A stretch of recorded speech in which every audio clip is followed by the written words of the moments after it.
Good evening, audience. Just a heads up. Do not take any medical advice from this stream for the love of God. Yeah, what what Alan said. Uh, Thank you so much for joining us today. We have all of our players here. Everyone's excited, right? Everyone's excited? I'm Yeah. excited. Get me to say that. Okay. Um, let's see here. I have my list ready of what happened last time. Oh yeah. However, also how's the music? Uh huh. Is the music too loud? How's the music good? Music's cool. Okay. Does anyone want to tell us what happened last time in the disaster Um. campaign? I need names. All right. I don't need this guy and this dog came with. I need names. And if I think it's good enough, you guys get inspiration. Uh. I guess I'll try to take a crack at it. All right, go for it, Al. Okay. Let's see. The last time on the adventure campaign, the disaster campaign, I meant, yeah. We zoomed back in on Buxton, Soho, Geralt, and the dog, and I forgot her name, but the last one, the bard. And we were running away from this giant crystal behemoth, doing what we could to clear distance from it and make it to a safe haven.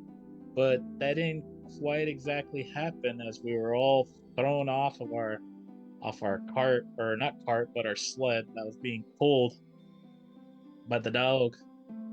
And we had an crazy fight for our life situation, being swarmed by all sorts of uh, crystal creatures and ticks and whatnot. And it was looking really bleak. It was not okay. Uh, Geralt uh, let himself get attention and almost get struck down so he could make an opening for us to run.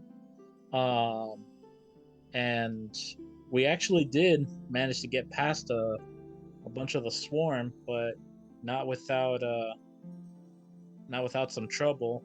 Buxton almost failing to get jump over some cliffs. Soho taking near lethal damage. Um, and near the end too, uh, uh, we thought the dog was gone, Mm-hmm. but Buxton came in clutch with the healing potion, and the bard did the same for Soho too, because he was also in horrible shape. And we were all happy that everyone was alive. We continued on forward because Geralt said, "Hey, I know some people's nearby, uh, uh, a group, and if we can make it to their encampment, they can help us out."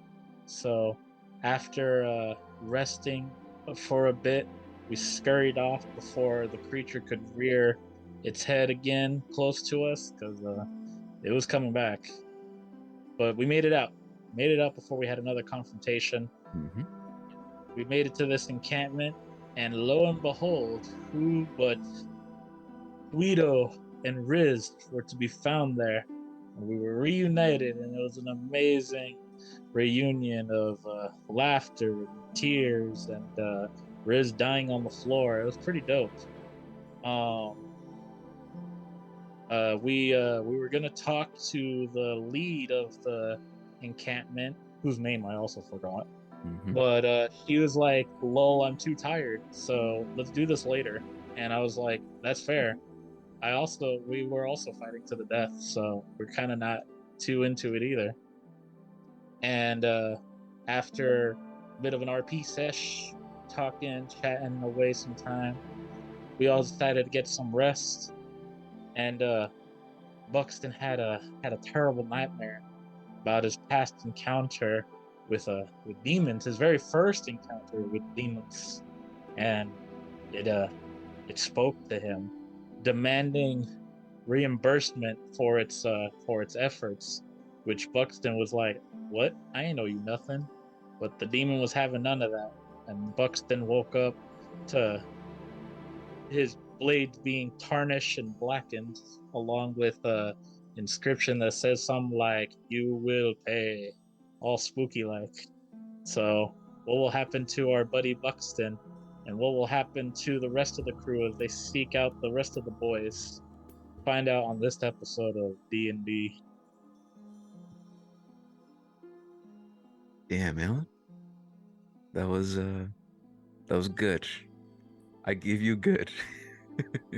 All right, I You got get good. you get half inspiration.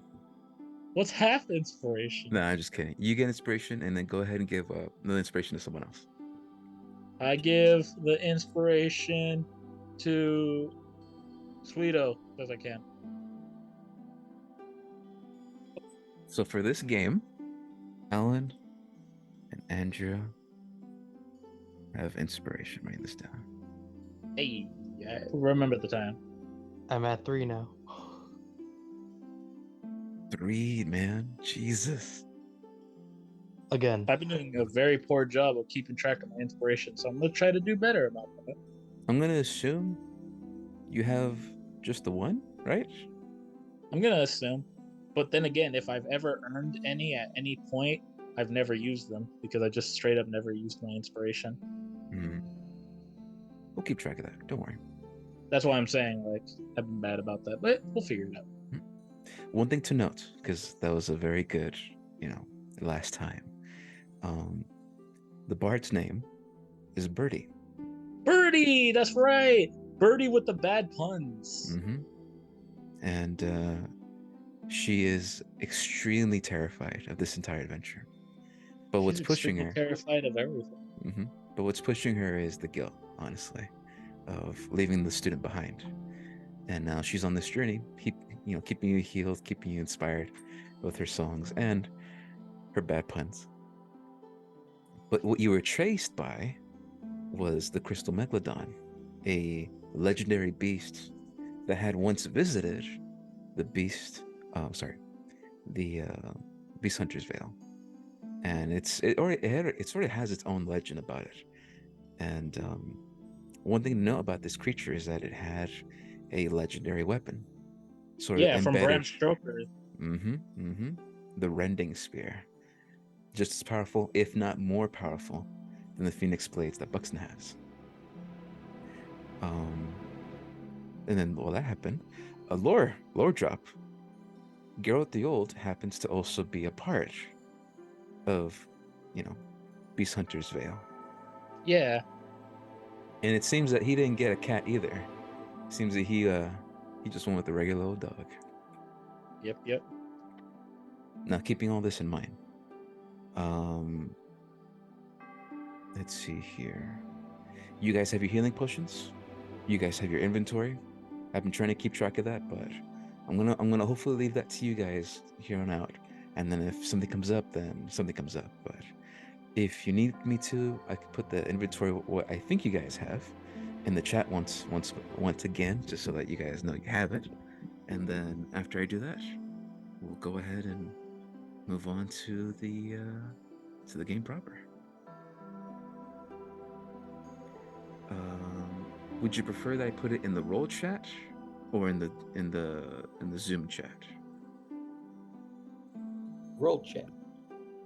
Okay, we'll put it in the roll chat.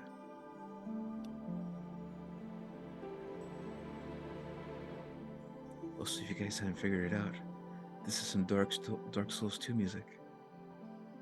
Yeah, this is Majula.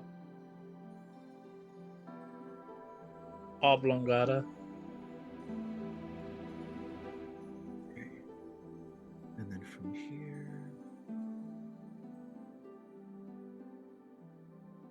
Now, some of these you might have to update. The inventory, I mean. Because I know you used the Potion of Haste last time, but it still might show in the inventory.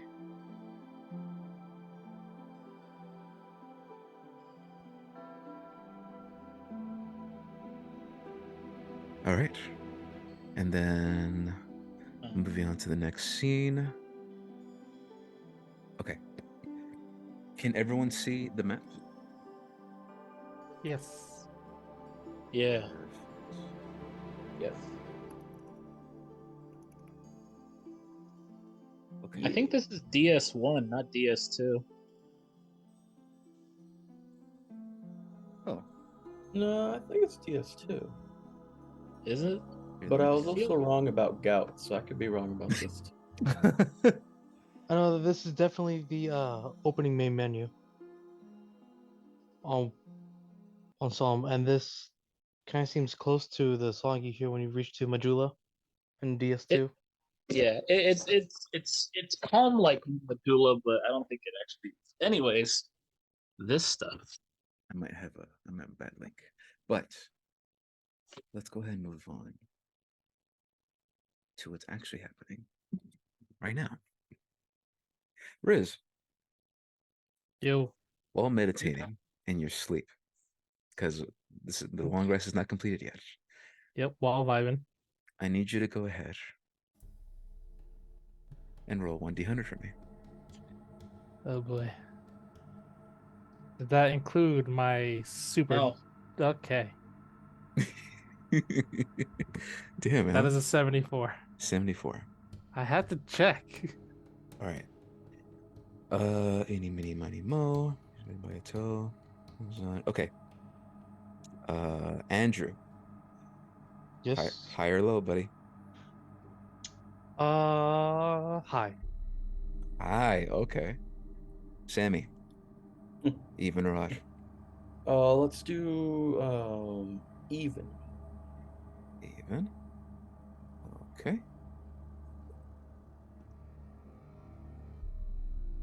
And then Alan, 7 or 4. 4. Okay. Perfect.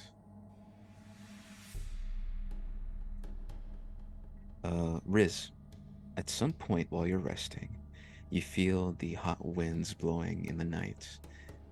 The campus calmed down. Some people you recognize from the tavern, you see them walk around, but they eventually all fall asleep. Eventually, the 2 guards in these tents over here down below, um, they also just happen to just fall asleep. Everyone seems to be falling asleep, except for this big fucking guy that that seems to be patrolling the camp. And then he takes a look at you, and you take a look at him. Do you do anything? Do you say anything, or do you just like notice him as he like makes his rounds and walks around? Nah.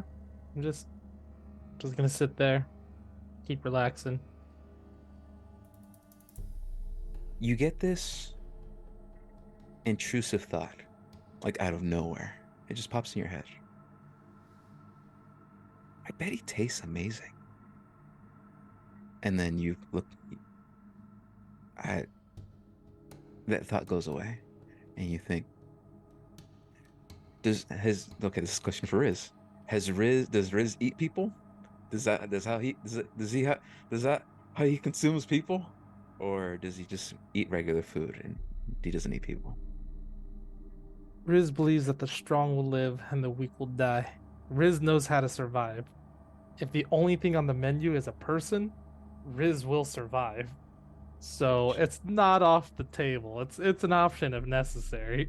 Okay. Thankfully, um, that effect doesn't take, thanks to Sammy.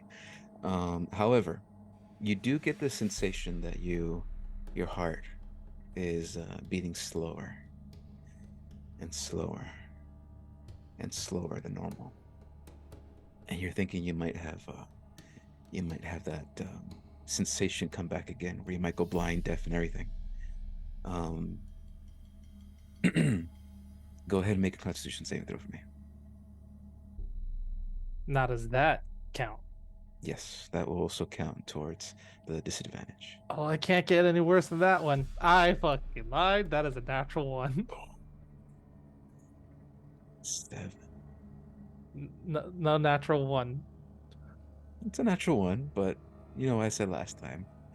God damn, okay. Freaking Andrew. Um, Huh. no, just depending what everyone decided is what was gonna happen to Riz next. Riz, unfortunately, the same shit happens again. You experience full unconsciousness for the second time. As I'm slipping, I kind of want to like half bury myself, half burrow into the sand. Like, oh, here it comes. Mm-hmm. Mm-hmm. Does he do anything else to prepare? Like, does he put his weapon like at the ready, or because as I'm you felt hanging. last time? Yeah, go ahead. Go Yeah, ahead. I'm just hanging on to everything closely, but Hey, like what? since this is the second time, I'm just gonna like not gonna fully hide myself, but I'm gonna like burrow myself in a bit, just like make a little hole, kind of cover myself up and just hold all my stuff closely to me. Gotcha. Gotcha. Okay. Well, what happened last time happens again. Not in any stronger way. It's just very disconcerting. Vision goes black. Hearing is gone. Feeling is non-existent anymore. All you feel, air quotes, all you feel are pressures. Pressures of where you are in the hole. Pressure of something that you believe is your hand or digits holding onto your weapon. Just this pressure. That's the only sensation you really get out of anything. I need you to go ahead and roll a 4d4 for me. You psycho. Okay.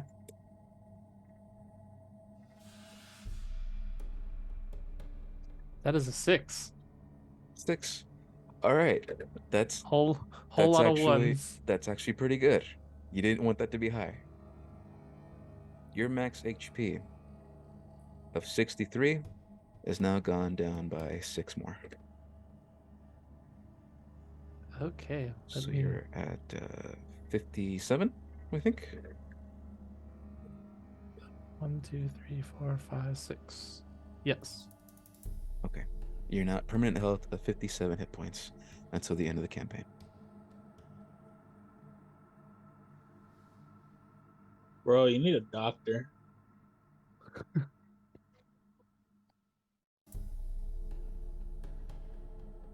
Now everyone gets to take a long rest as you all slumber and fall asleep and wake up rejuvenated, healthy, and are back on your feet. I'm gonna go ahead and refresh something, so you guys might not be able to see the map for a quick second, but just know that it's normal. I'm just doing something in the background.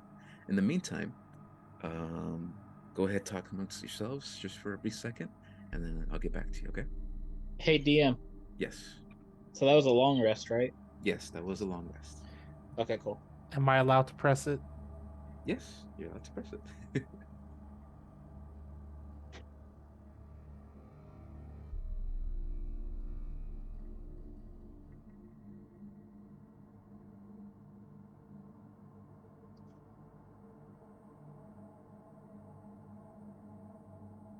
Whoa! So it was so big for a second. Whoa! Rizzler! I know.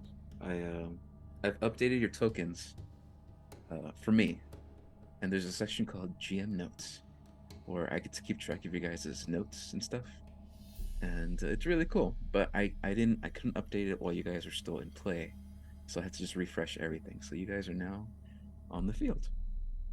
Lovely. Now, I need everyone to make a Constitution check, not a saving throw, just a Constitution check. Nope.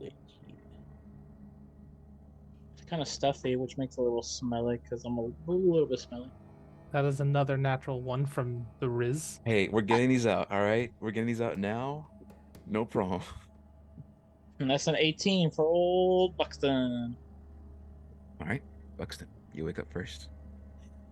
You take a look around, I don't know. It's kind of and happy. you notice that it's still dark out. His last name Buxton. Go ahead, Buxton, roll a perception check for me. You got it. Perception is my name, and perception is something I am capable of doing. Look at this. That's a 9. That is a 9. Okay. So what do? You see everyone's oh god! You see everyone's sleeping. You're the I first say, one to oh wake up. god, they're asleep still. I don't want to be the first to wake up. It's so embarrassing. It's a sleepover. So there's a car that honked Uh, outside. Fucking scared the shit out of me. But yeah, Yeah. you still see it's dark out, but you get the sensation that you always do, that you slept 8 hours. You know, there's the sensation just hasn't really changed. It's just still dark out. Oh, is it? Okay. If I look outside, do I see anyone outside? Like I peer out the window? You look outside, and you still see Riz, where he is, you know, doing his thing. Does he look okay? Jeez. Okay, so here's what you see when you look at Riz. Riz right now has these like black veins protruding out from like his body, Oh my god. and they're sort of like pulsing all across his Oh my physique. god. And where once was a black puddle is now sort of like a black pool of liquid. Yeah, that's not great. Yeah, I'm feeling kind of cute right now. Hmm. But that, I would say that's the strangest thing, but it's not. You take a look outside, and you look up in the sky, and you still see what you saw before. A massive, gigantic blue sphere crystal that takes up the size of the moon. My god. And it seems as if it's just a perpetual night here, while a blue crystal moon encompasses the sky. Whoa. Okay. What would you like to do? Let's everyone's still trying to wake up. So I'll let them sleep a little bit. I'm gonna walk out the front door here and see Gotcha. if I see any other fellows. Are those guards actually still out there patrolling around still? I would say in the time that you guys fell asleep, yeah, they'd be back in their stations. And then the big guy wouldn't be here. Yeah, the big guy actually be gone. But Okay. you would see what's it called? You would see another person at the very, very bottom, and you would actually see Birdie. Oh hey. Let me go ahead and update her stats. She also took a long rest. And would you like to check anything? Do you like perceive anything? Like, what would you like to do? I want to go say hi to Birdie and say good morning. Okay. She turns around, sees you, and I'm going down the path. she's very confused, and she says, hey, hi, Buxton. Yeah, what's up, Birdie? She there's a look of concern on her face, and she says, "Is that normal?" And she points at the sky, at the giant crystal blue ball. I mean, when's the last time you saw a giant crystal in the sky? I mean, of course that's, but I mean, what answer I got? You know? She takes a look at the guards over here, and she says, "Hey, is that normal?" And the guards sort of just give her a nod and don't really say anything. Oh wait, so that is normal? Oh snap! Huh? I remember it when we got here. I saw it. I didn't really mention too much of it because so much happened at once. But this doesn't make any sense. Well, I mean, maybe we can ask the lead of the encampment. Maybe she'd have some answers, right? And as soon as you say that, you see Amara. She walks out of her tent. You see her arms outstretched, and she's actually stretching a lot of her entire body, almost like a gymnast would. And you see she's already in armor. She has her giant bow on her side. Great bow user detected. And she says, "Oops, sorry. Let me get my notes. I gotta get my notes.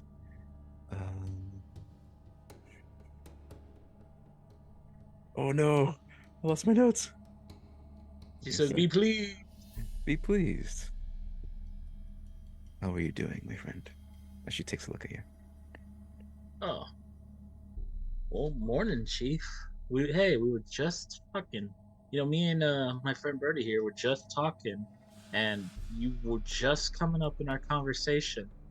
Do you think you could elaborate on this giant blue sphere in the sky? Is that normal around here? She takes a look at the sky. She takes a look at what you're talking about. And she sort of cocks her head to the side and she says, "Ah, she is Chi'an Ali, the great mother in the sky." Wait, like, like it's like a god or something? And she sort of chuckles to herself. No, no, no, no. Um, Many believe it to be a goddess, yes. But what she is, I believe in your tongue, it is known as an elemental. Oh, okay. Okay.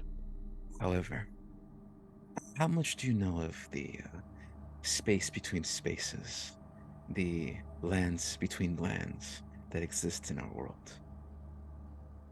Are you talking about like the planes? Mm-hmm. Uh, Not really my area of expertise. I'll give you, Um, as they say, the quick notes. okay. She is trapped in, you call it aperture, the time of aperture. She cannot pass through, and she cannot go back until the time of aperture is done, where the space between spaces is the weakest. She remains stuck. I Huh. really cannot say more than that, other than I have a gift for you. Oh, really? Ooh, I like gifts. The first thing in the morning too. Oh, boy, all right. Excuse me. You see that there's some like wind blowing, and some of it gets under her mask. Um, she takes out from like her satchel what looks like to be a large metallic ring, and she says, "Um,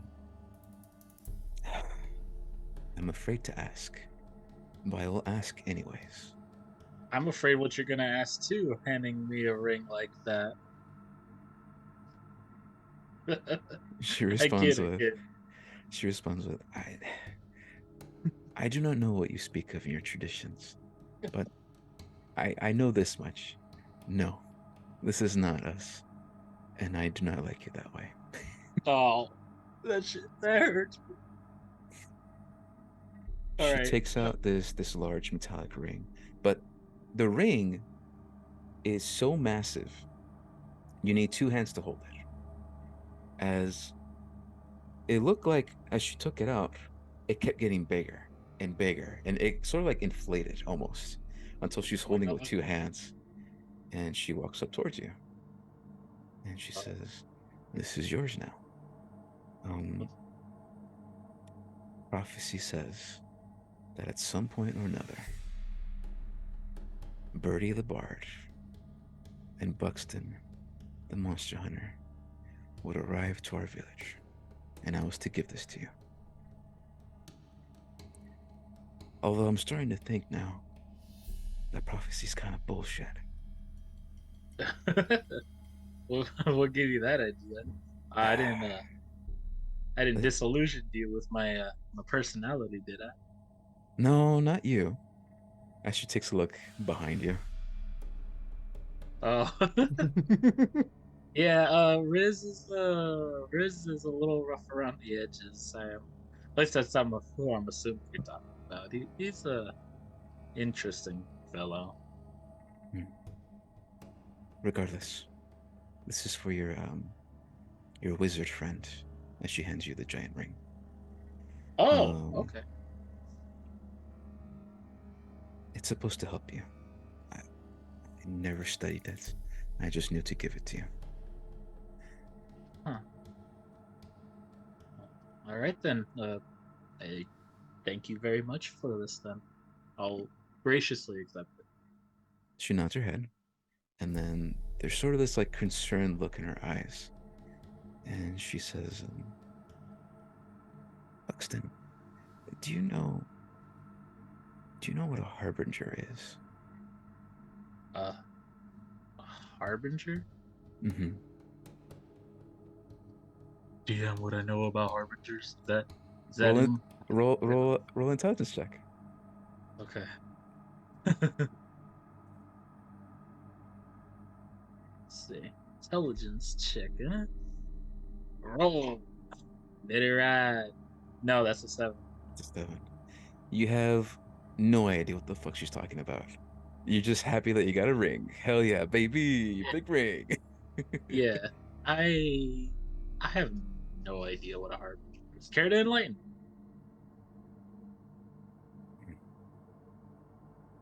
It was foretold. And she walks up closer to you. It was foretold. Mm-hmm. The day you arrive, and Birdie, and Geralt, and Soho, and Sweet, everyone else. Mm. It marked the end times for my tribe.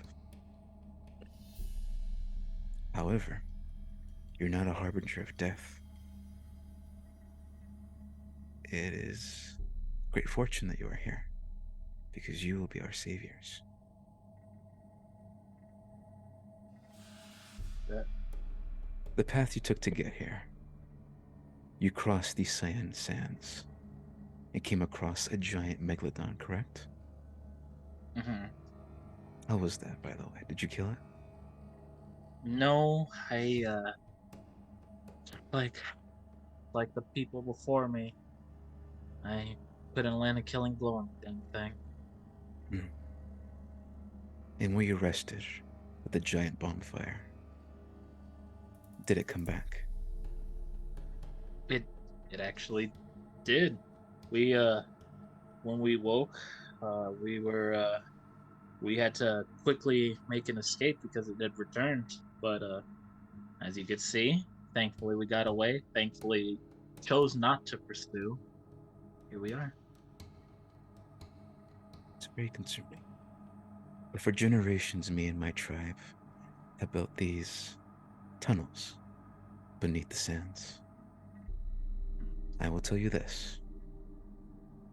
You being here has saved us, as we can now travel deep beneath the sands and travel through where you came from. Soon, as she looks up to the sky, and you notice this entire time you've been talking, it's been getting a little tiny bit brighter. Like the blue is a lot more bluish. She says, Okay. soon, this land will not be here. I will give you the tomes and scrolls that I have.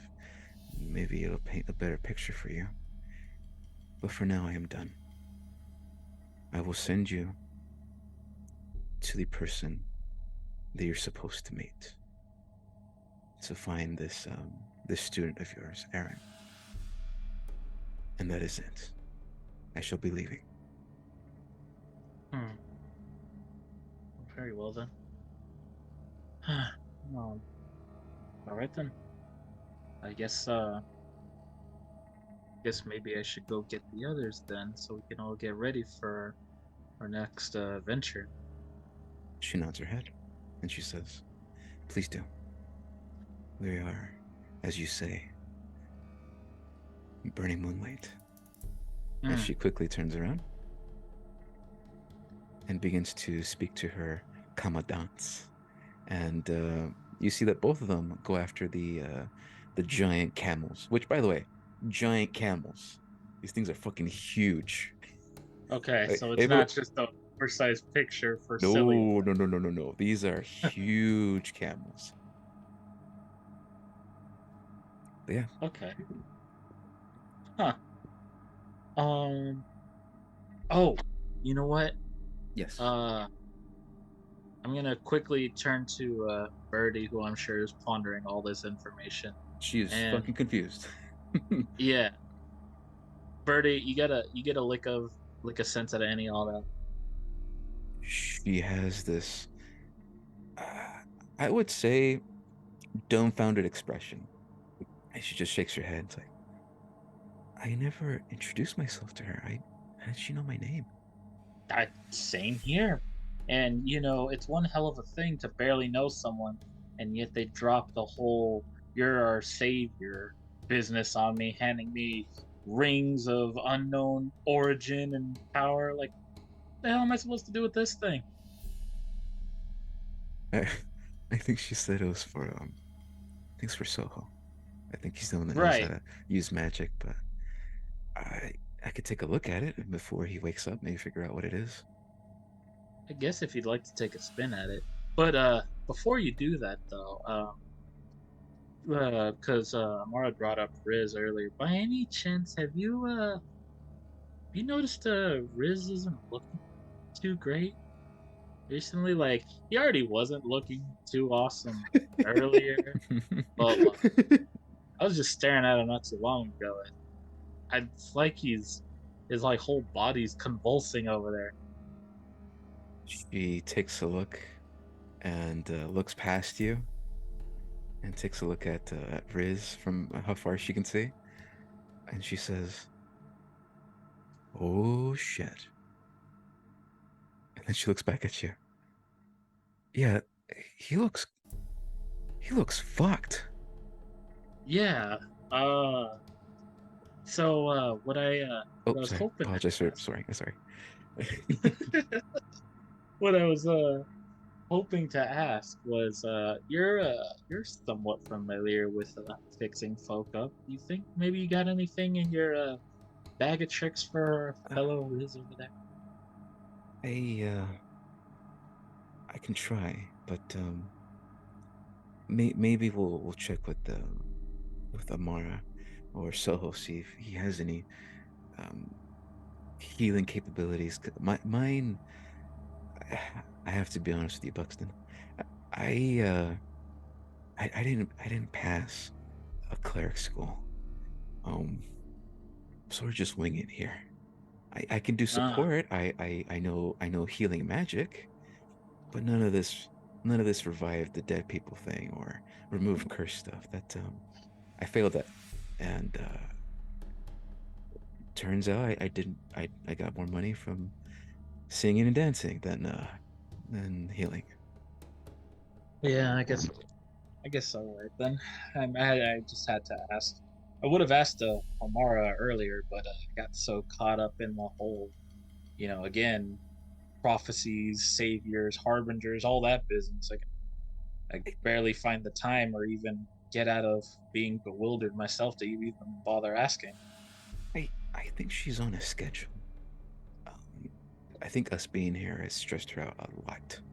And she you see that she has she's kind of whispering like chisme. It's like I think yeah, I think she, in a way she's probably also fucked. Sorry, God, I'm sorry. I didn't mean to cuss. It's fine, Birdie.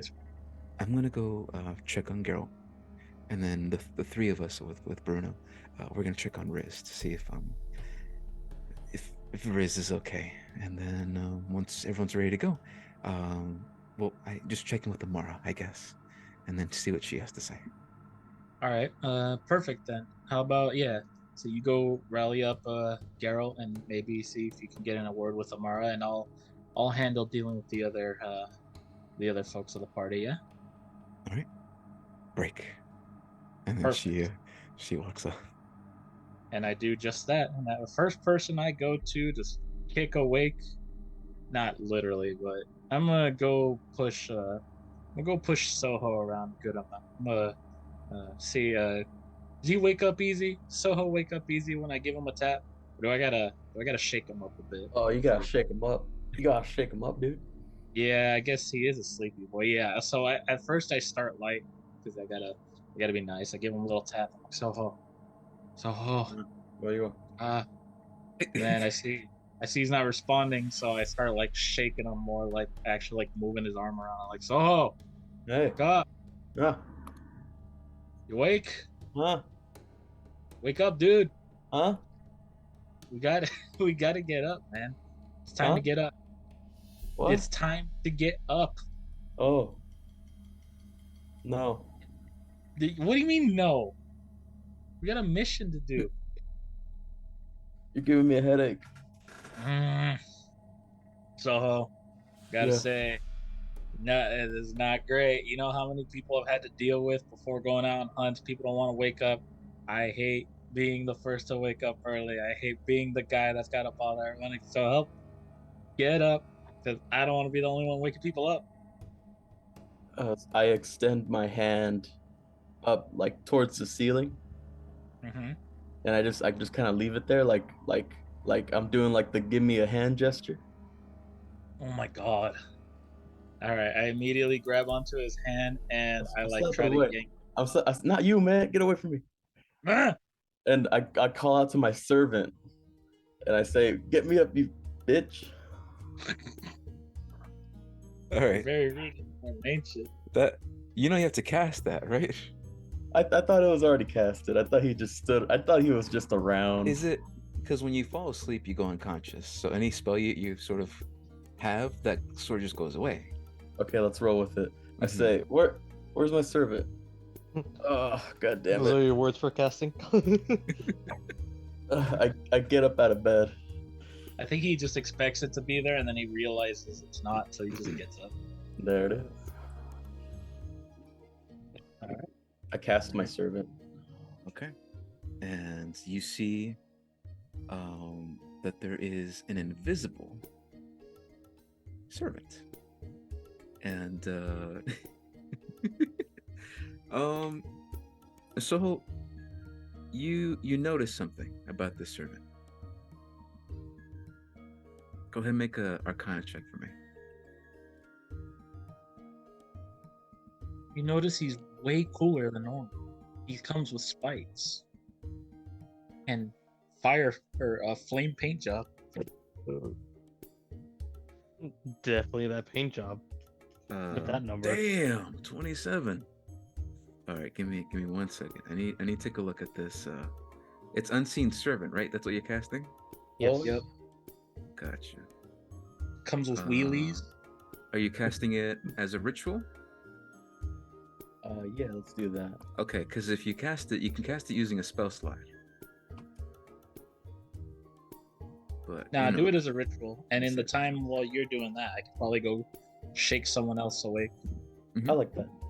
And well, let's say for the sake of brevity, you go ahead and put the ritual out, get your book, start studying a little bit, but for the sake of this bit, you take out your book, fucking slap the book, and you see the servant comes out. And you see that the servant, or once is invisible, is visible. Oh, It's new. what does he And look like? you see that there is this blue outline of like a figurine, and it's like it's just a person.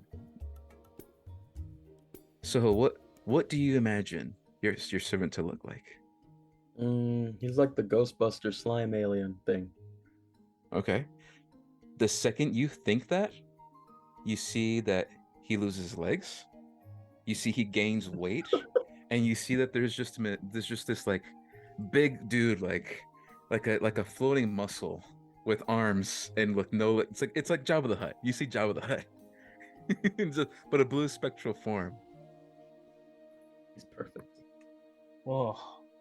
and it outstretches his arm, and it like wraps around yours, and it brings you up.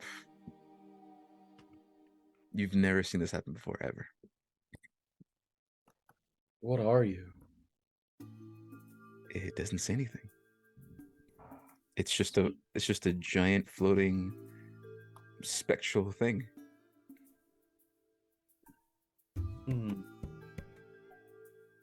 Does Buxton see this? Yes, Oh, Buxton, yeah.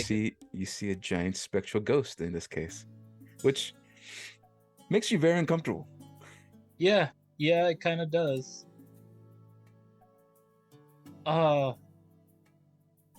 So please tell me that's your doing. That's your doing, right? Yeah, it's me.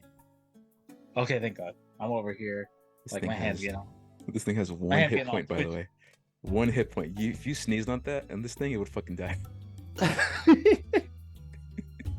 Yeah, well, I'll leave that sneezing job to Riz. Speaking of which, look, so you have fun with that. I'm gonna go shake Riz awake.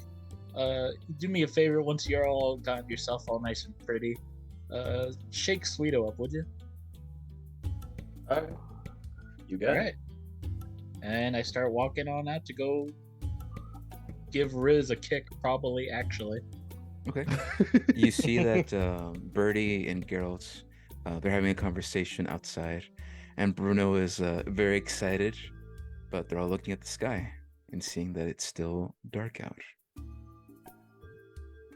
Okay. Yeah, I'll probably give him a nice look, but I won't stop to make conversation. I'm gonna head straight over to Riz. I got my plan. I'm gonna stick to it. Okay. You walk up to Riz, and Mhm. within 10 feet of Riz, you step in like black puddles. Oh my God. You found oil. Oil. Oh, I struck oil. I'm a Did someone bear. say oil? That shit's mine. What's this man? This is mine. All right. Mm. Yeah, I'm immediately disgusted by this, but you know what? I'm just like, and at this point, because of all that goop, I like definitely would not want to touch Riz like with my hands. So I definitely do just give him like a quick tap in the side with like the tip of my boot. Like Riz, get up. I don't know how. I don't know if you like staying in the garbage, but you gotta get up.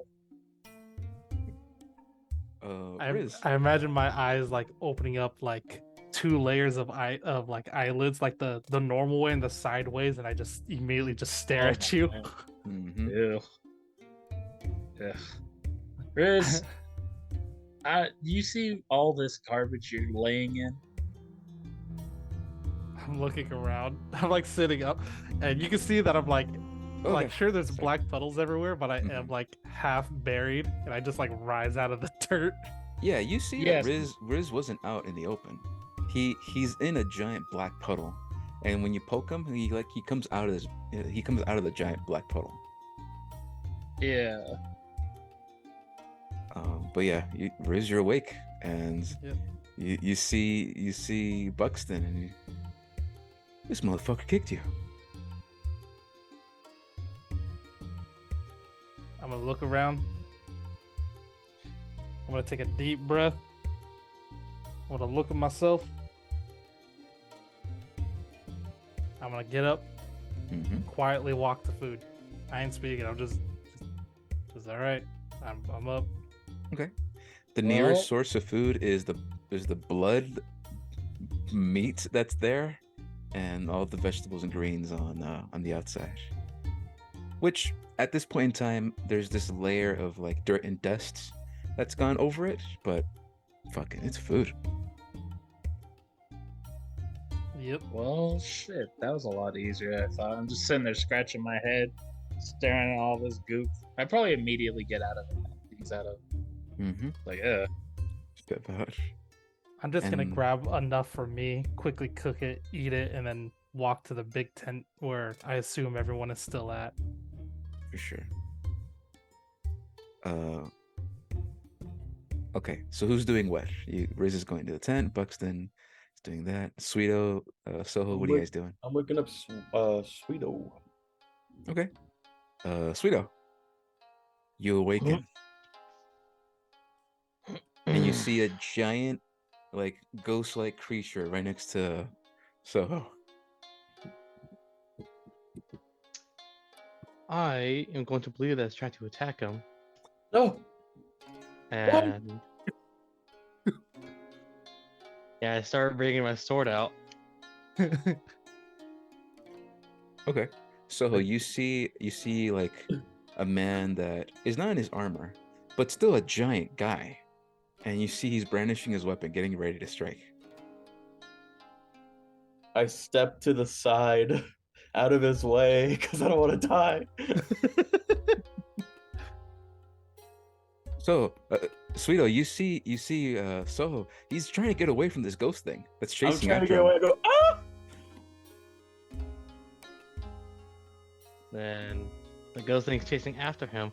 Yep. I'm just gonna run towards the ghost and try to cut it, try to stab at it. Roll a hit. Let that be a net 20, huh? Oh Jesus! No, but it's 23. All right, that fucking hits. It should only have like 1 HP. With 1 HP, you fucking poke at it, and it pops. And Soho, your unseen servant, is gone. No! I fall on my knees. Why? You're Why would- safe now. I was a friend. Oh, Oh, that's all you have to say. Oh, then I'm just gonna get my armor on and walk out. Which Get takes a everything while. ready. back here. Takes a while. Put the armor on. Get You your fix stuff ready. this. We have really apathetic teammates, huh? Okay. I create another unseen servant. Okay. 10 minutes pass. Same thing. You see a ghostly figure, not the same one as before, but just a ghostly figure. And then what do you imagine this one to look like? Let's go with like a floating dog head. Okay. You see Like a nice dog head? Like a demon from hell. Oh, like a Cerberus dog head. you see a giant canine creature, but just the face, and it still takes up like a medium space of 5 feet. So it's big, but it's probably as big as you. And it looks gnarly, terrifying, but it still has this blue crystal sheen like over it, Love him. and it follows you around. I head on over to the big tent. Everyone looks outside, and they would see that it's still night out. Although you're all very well rested, you know and you feel that 8 hours have passed, and you've had good sleep. You see that outside it's still dark, and you see that there's still this giant blue crystal ball that is taking the place of the sun or the moon. You're not sure anymore. You're not sure what time you guys got here.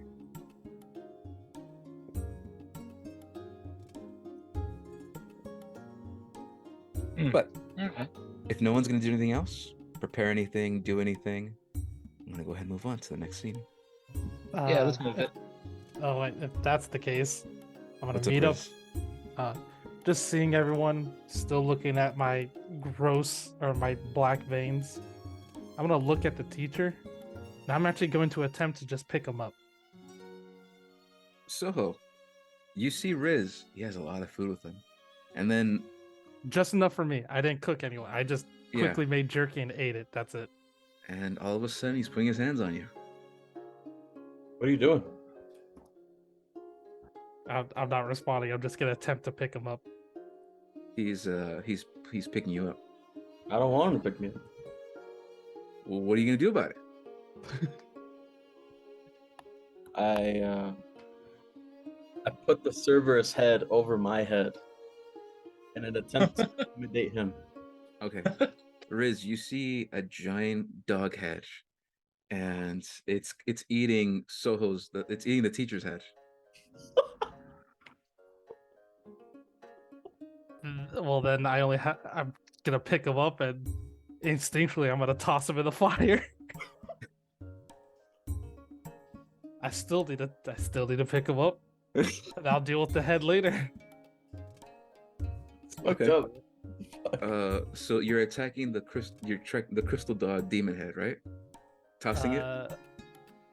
No, I'm gonna toss everything as a whole, starting with the teacher. Oh.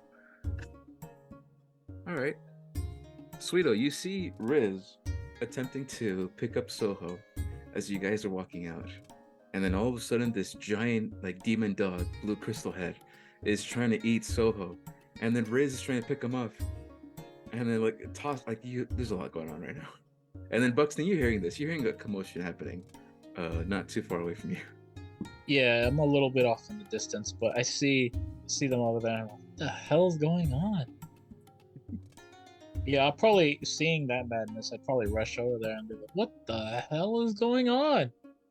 Oh, Buxton, he's trying to kill me. That Yeah, is I'd an probably- that is an 8 to attempt to pick him up. Right. Soho, you decide. This would be well, actually no, this is athletics. Go ahead and roll athletics for me. As she's picking you up, he's getting closer to the fire. Juggling.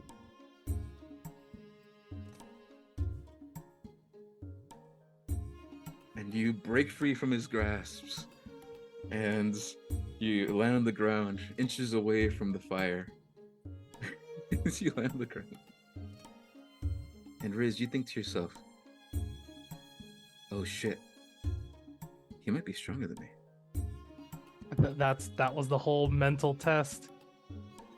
Things have been feeling weird. I had that second feeling without drinking any strange liquid. So I'm like, this guy is small and skinny. Probably not that strong.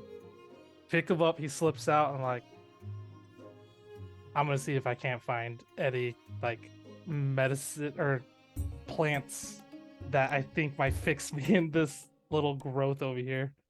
I just quickly scurry over there and just like something to help. I don't know what I'm looking for. I don't know what's wrong with me. Okay. Go ahead and make a nature check. But if I can't pick up a tiny man, a weak man, then something's definitely wrong with me. Mm-hmm. After That 6 games. is 6 a fucking games. 5. Hey, it's been a single day, okay? I don't care how many Sure, sessions it sure. was. No, for sure. That is 5. a 5. I have no idea what I'm looking for. You think medicine, and you think, well, okay, plants are medicine, and you begin to like pick at plants. Do you eat these plants, or you just pick them? Ones that kind of look more familiar, or something like, this kind of looks like a mushroom. This looks like something from the mountains of my homeland. And then yeah, I'll just straight up eat it. Just chomp it down. Like maybe this will do something to me. I don't know. You see, Amara turns around. You see she was having a conversation with her, but she turns around and she takes a look at you. Riz. Here, let me help you with that. As she walks over here, and you see that she picks up this purple flower off the ground, and she says, I might have an idea of what's happening to you, but go ahead and put this in the pot over there. As she's pointing at the chef, and there's plenty of pots over here. She says, I might have something for you. As she has the purple flower outstretched for you to take. Hey, yoink. Like I am scary. I'm using all of my speed. I am zooming right now. You see that Amara is curiously just looking at the ground, And she says, "Oh, you need this one too." She picks it up and she says, "I have something else." Yoink. And for like the next 3 minutes, you see that Amara's picking up specific plants off the ground. And she says, "I thought maybe this day would go a little bit differently. But I guess here we are." And you see that she picks up the last plant that's in her hands, but she doesn't give it to you. She walks over towards the pot, and you see that she puts down what looks like to be this I would have to explain. It looks like a carrot, but this carrot looks yellowish. It looks black. It has like yellowish leaves coming out of it. It looks disgusting. But It she looks puts like me. She puts it in the pot. Mm-hmm. And she says, "Riz, do you want to feel better?" I'm just gonna stare at her, then look at the pot. I'm not responding. Well, in order In for my this, in my mind, I'm just thinking, I'm not weak. They're all weak. Something's not right. I can never be weak. she doesn't move. The pot's going, like it's boiling water and the ingredients are in there. She says, "Do you want to feel better?" As she's like, kind of like a mom talking down to a kid, like, Ooh, I want to rage and punch her in her knees right now. I'm just gonna say, is it done? I refuse to answer. I refuse to admit weakness. I think that's good enough. Go ahead and stir in the pot. And after 5 minutes, put this in there. And you see she takes out this this looks like a sapphire blue rock, but it has these like roots and like blue crystals coming out of the rock. Yeah, everything she picked up, I'm gonna do my best to maybe remember. So that way, if I don't feel good, I'm just gonna look for what I think I saw she pick up. For sure. Okay. So you start stirring, and then at 5 minutes you put the last ingredient in. It's all like sloppy. Some water's like spilling out. I'm like frantically getting everything together. All right. She begins to walk away, and she says, "Once it's done, drink it up." And she walks away. That's exactly what I'm gonna do. Oh! She grows. Eyes her size. Oh! She walks over to the group and she says, I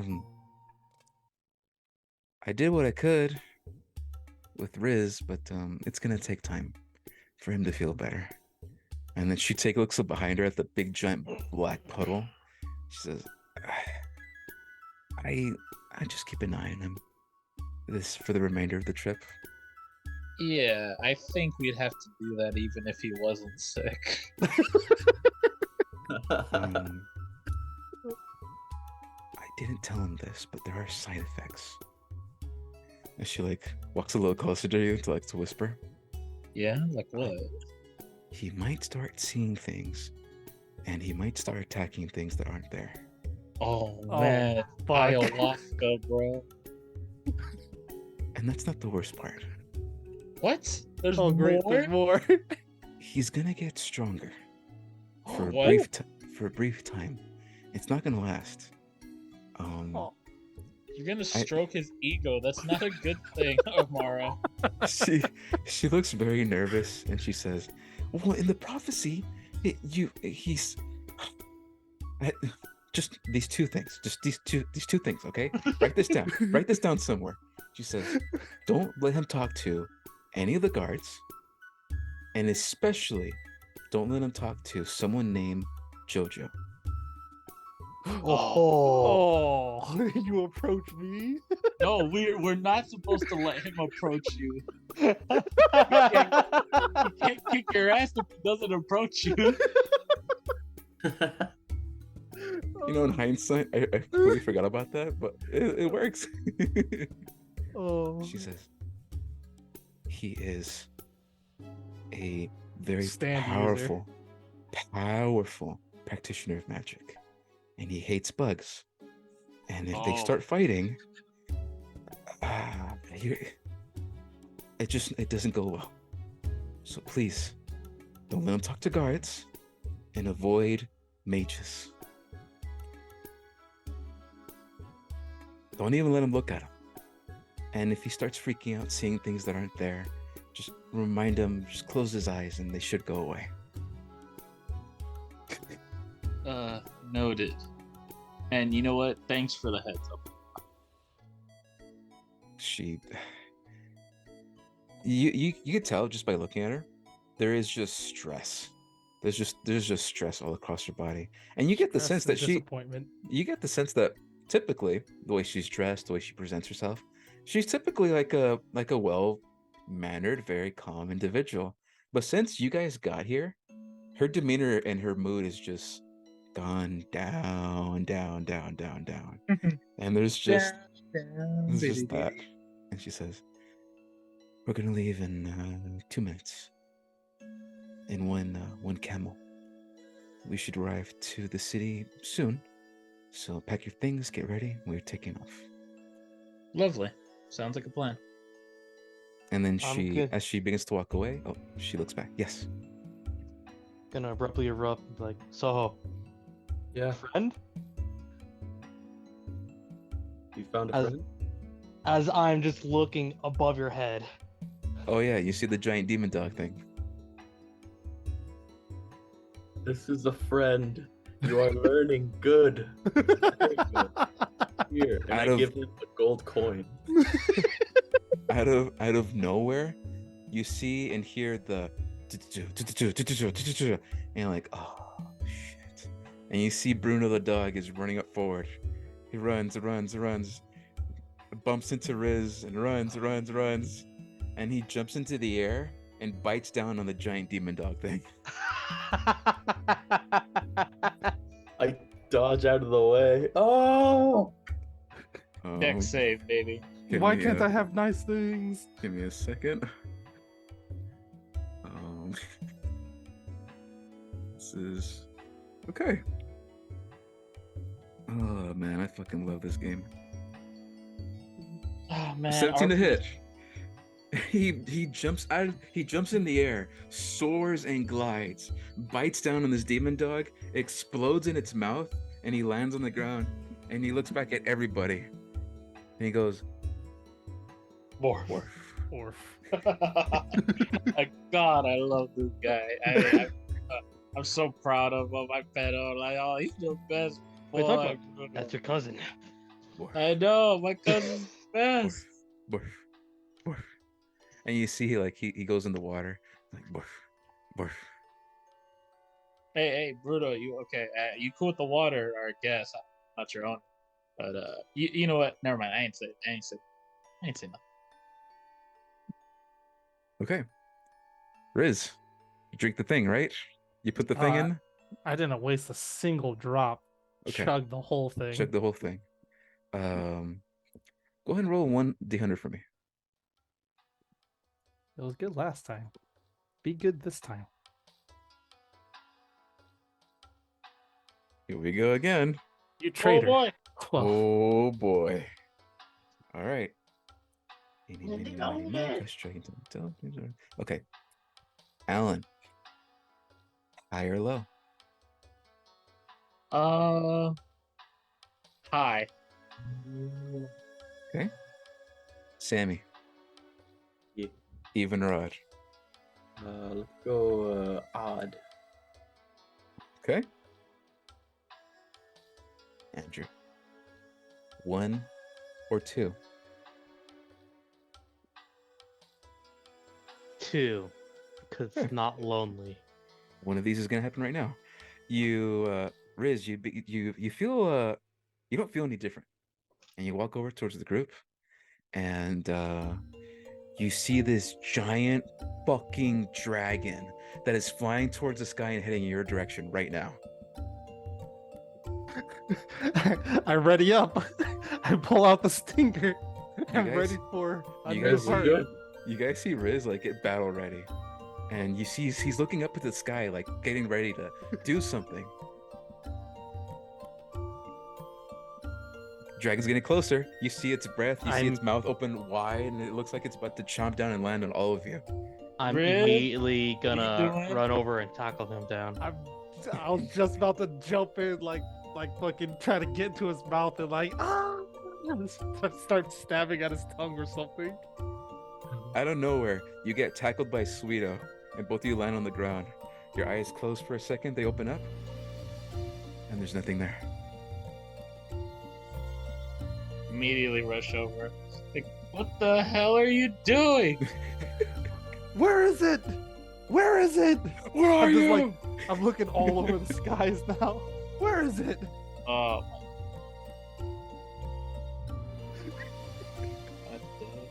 Amara!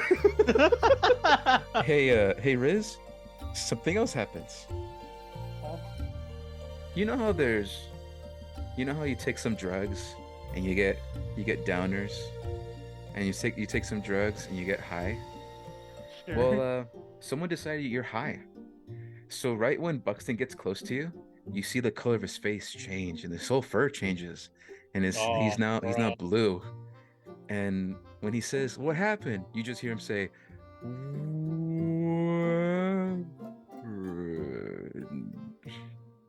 I'm and- literally just staring at you right in the face.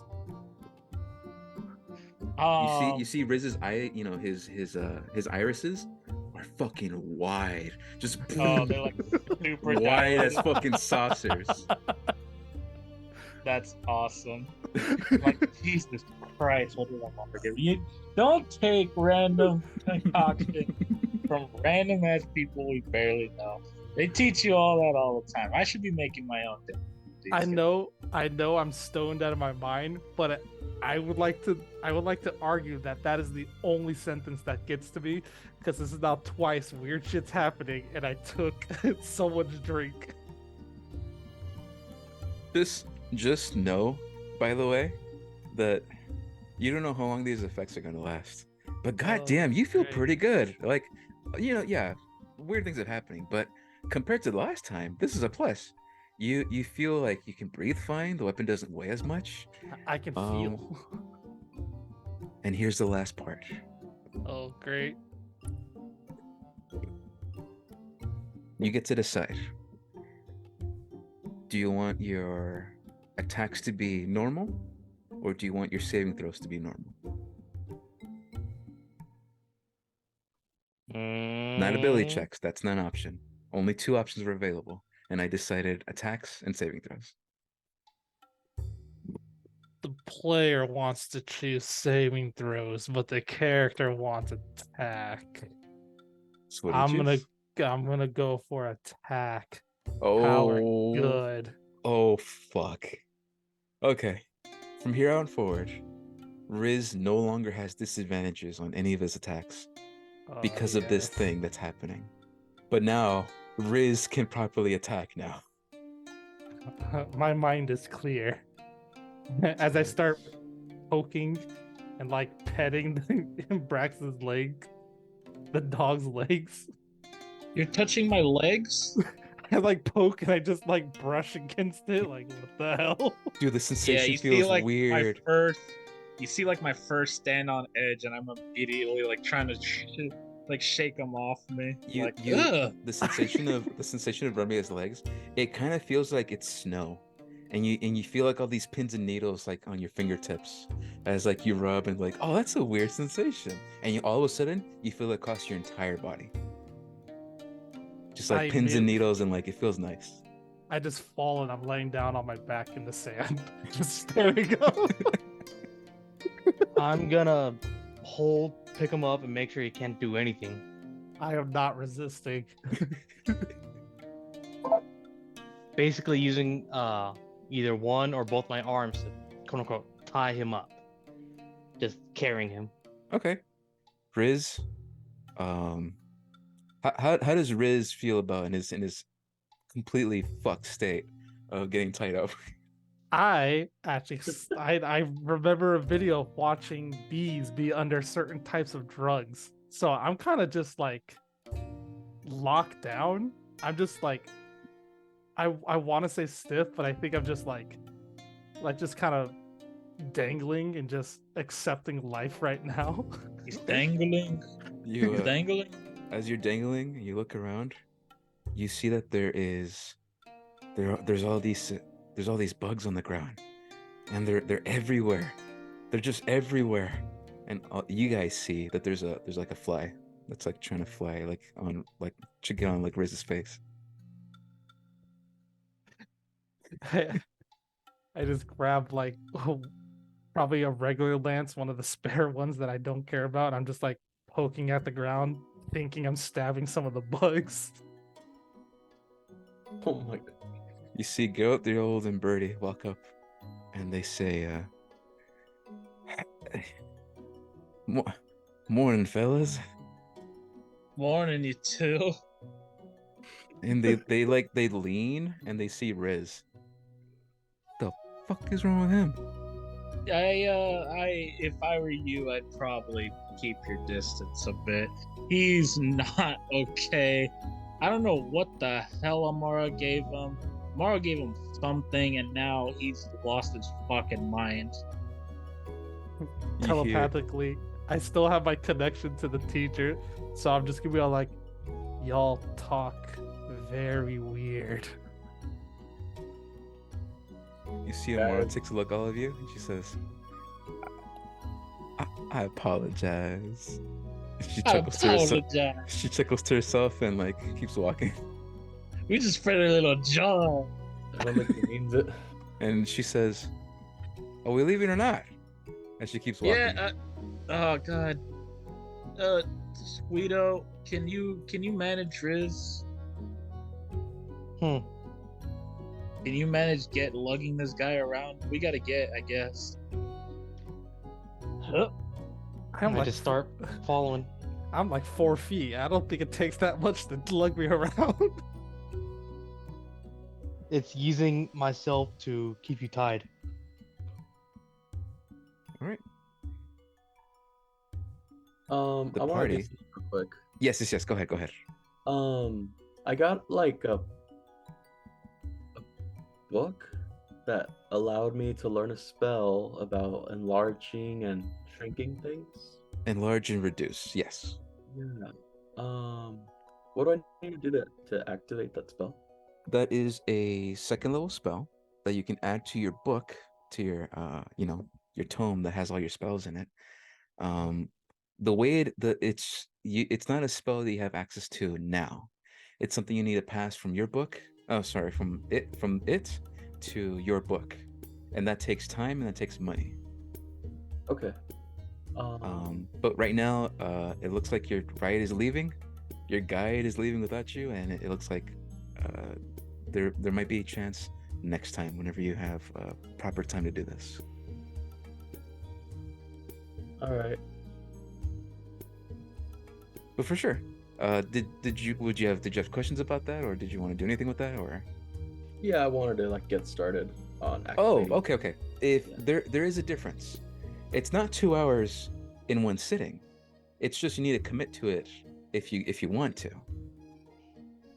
The problem is, Sammy, is that you need 100 gold's worth of paper materials to the way it's described is you need to practice the spell. And so in this case, in this scenario, 100 gold pieces of paper to pass it down, to get the notes down, to buy the materials to like practice the spell, and then you would have like versions of the spell that don't work, but you're practicing it before you pass it to your book. Okay, gotcha. So you need that 100 gold to get those materials first, to even begin the time it takes to put the spell in your book. Okay, that makes sense. Yeah. But if you ask Amara, I mean, you can ask the person that's available to ask things. So maybe they have something. Hey, Amara. As the party begins to walk out with her, and Soho begins to walk up next to Amara, and she takes a look at you, and she says, Yes. Any chance you got 100 gold worth of material for the paper? She takes a look at you and she says, "Does it look like I have 100 gold's worth of materials on me?" No. No. But I think Buxton might have something for you. It might be better than what you're looking for. Ask him about the ring. And she keeps walking forward.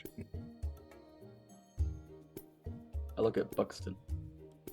You see it in his like satchel, or like in his hip, or you see him carrying it. You see this big giant ring that he's carrying. Yeah, I'm just holding it like on my side, like it's like a oversized frisbee. Mm-hmm. So it's just like under my armpit. I say, hey, Buxton, Sure. What's up? What's up, Soho? I need something from you. Okay, what do you need? Any chance you got 100 gold worth of paper? Bruv. Do I look like a novelist? Do I look like I'm writing like maps and such? That's not really my forte, you know. No. Wait, like why do you that. ask? I got the spell book and I'm trying to train the spell and I need a lot of paper. Huh. Wait, did it do Well, that? magic's not really my forte, so I guess I don't really know nothing about that. But hey, you know what? And I'm bringing up that ring that I have on my side up like right in front of me. I'm like, you know what? Amara handed me this thing earlier. She was going on about like prophecies and saviors and harbingers. It was a mess of a conversation, to be honest, or at least too much of an info dump for me in one sitting. But if I got anything that sounded somewhat important that I could understand, is that she gave me this thing that grew. It's a ring of some sort, and I guess it's supposed to be for you. So here, I take the ring and I immediately start like acting like I'm electrocuted, like oh my god, Make a performance nah, check. nah, I'm just kidding. Oh, okay. I Jesus was gonna say, Christ. if you want to make it believable, you could have acted out performance-wise, but no, you just joshing. He's just joshing me. So you crazy? I didn't take you for a jokester. Did I see that happen?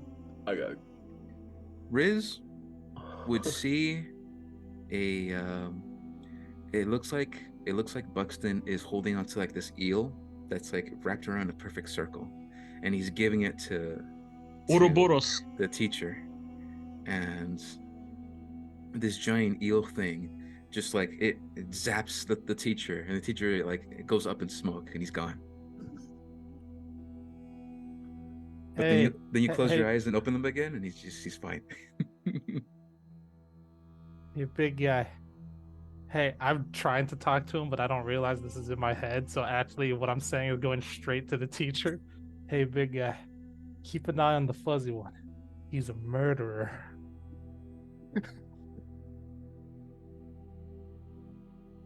You need help. You sound different. Wait, you all sound different. There's bugs all over your feet. Oh Jesus. Like God. So the party travels forward. Soho, you have this powerful magical ring in your possession. Yeah, let's do a little detect magic on it. Okay. So you're casting detect magic. Or identify magic. Oh, Uh, identify. I can ritual cast it, so Yes. So you take 11 minutes. You are sort of like on the camel, and then here's the setup. The camel can hold 4 people, but Riz doesn't count as one of those people. He's being carried by Sweeto. So if anything, you have enough space for one more person. And you see Birdie is on you guys as she's like taking a look at Riz. And Riz, you get the sense of this entire time Birdie's like trying to like just do these things as like she's like taking out these pouches, and like there's these glitter bombs that happen, and there's these lights that flash, and you get the sense she's trying to keep you entertained as like she snaps her fingers and you see that there's like these little lights that shine and flash. For you, it's just like a hypnosis thing. It's like twirling images of lights and bright lights just like swirling down around your vision, and it's a trip.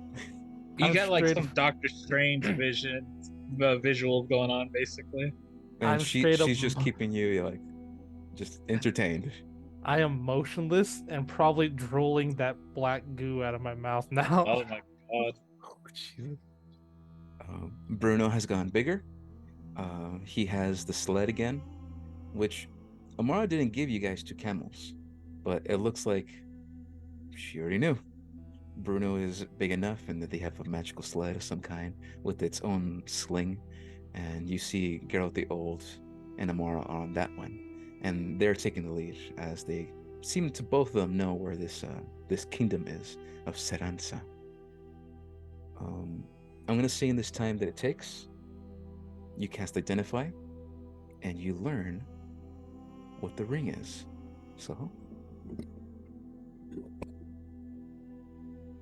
let me go ahead and put it in the chat because it's an actual item. It is Ring of Death and Destiny. It causes lesions on dogs. So that's what you identify. And the second you identify to it, you get those benefits right there. Oh, the spell slot. Damn.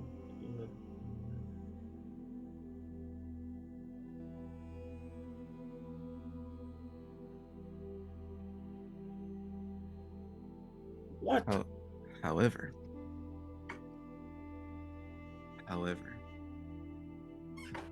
when you see the benefits of the ring, all of a sudden, there's this flash of blue energy. The first time this has happened, by the way, there's this flash of blue energy that comes from the ring. And you see and understand this. So for those of you at home that can't see this, let me go ahead and share my screen. What Sammy now has is a ring that gives him a seventh level spell slot. However, and so you can describe this. You can describe this to the people that are playing with you, and roleplay or whatever. But the spell slot will decrease over time. Okay, well, I relay this information to everybody else, and I say, this ring, it's like a timer, or what I can only assume is a great monster being released, maybe a god. Did we talk about this? You weren't I there. You weren't asked there. Buxton, did she say anything about Chanela? Chun Alai. I read books for a living, by the way.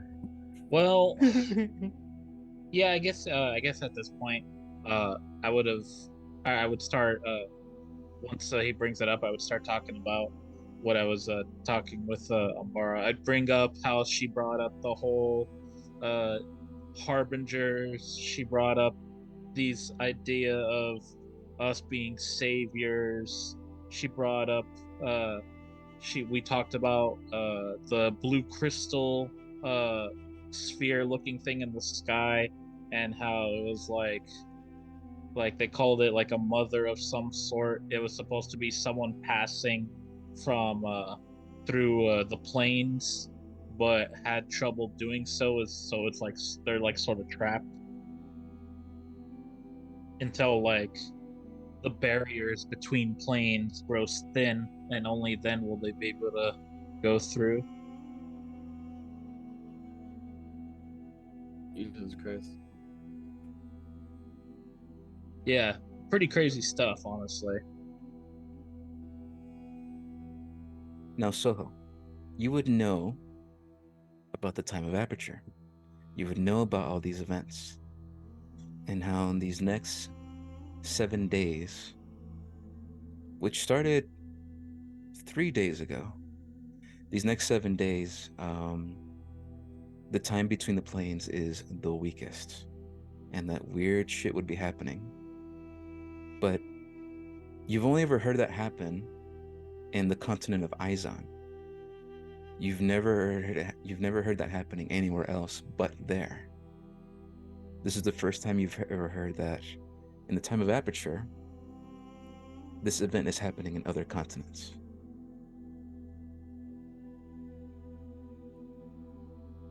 That's what strikes you weird about this. Okay.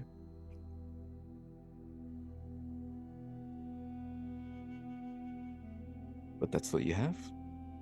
And a couple hours could pass as you guys travel through the desert. Anyone taking point? Anyone taking a lookout? Or are you guys just cruising? I'll serve as lookout if no one else does. Perception check. Got it. How's an 11 sound? Okay.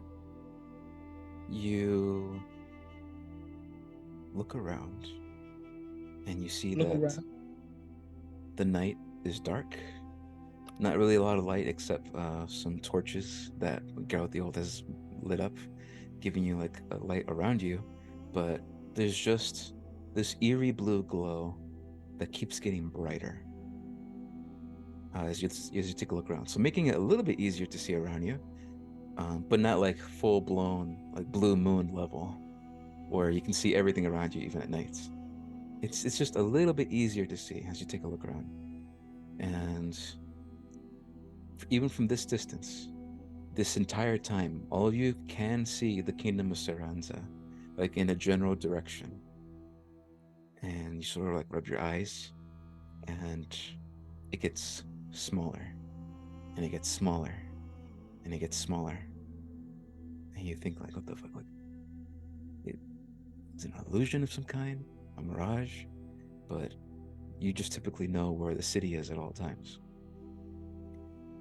That's thing number one. With an 11, you notice that there are giant holes all around you guys, except the path that you're on.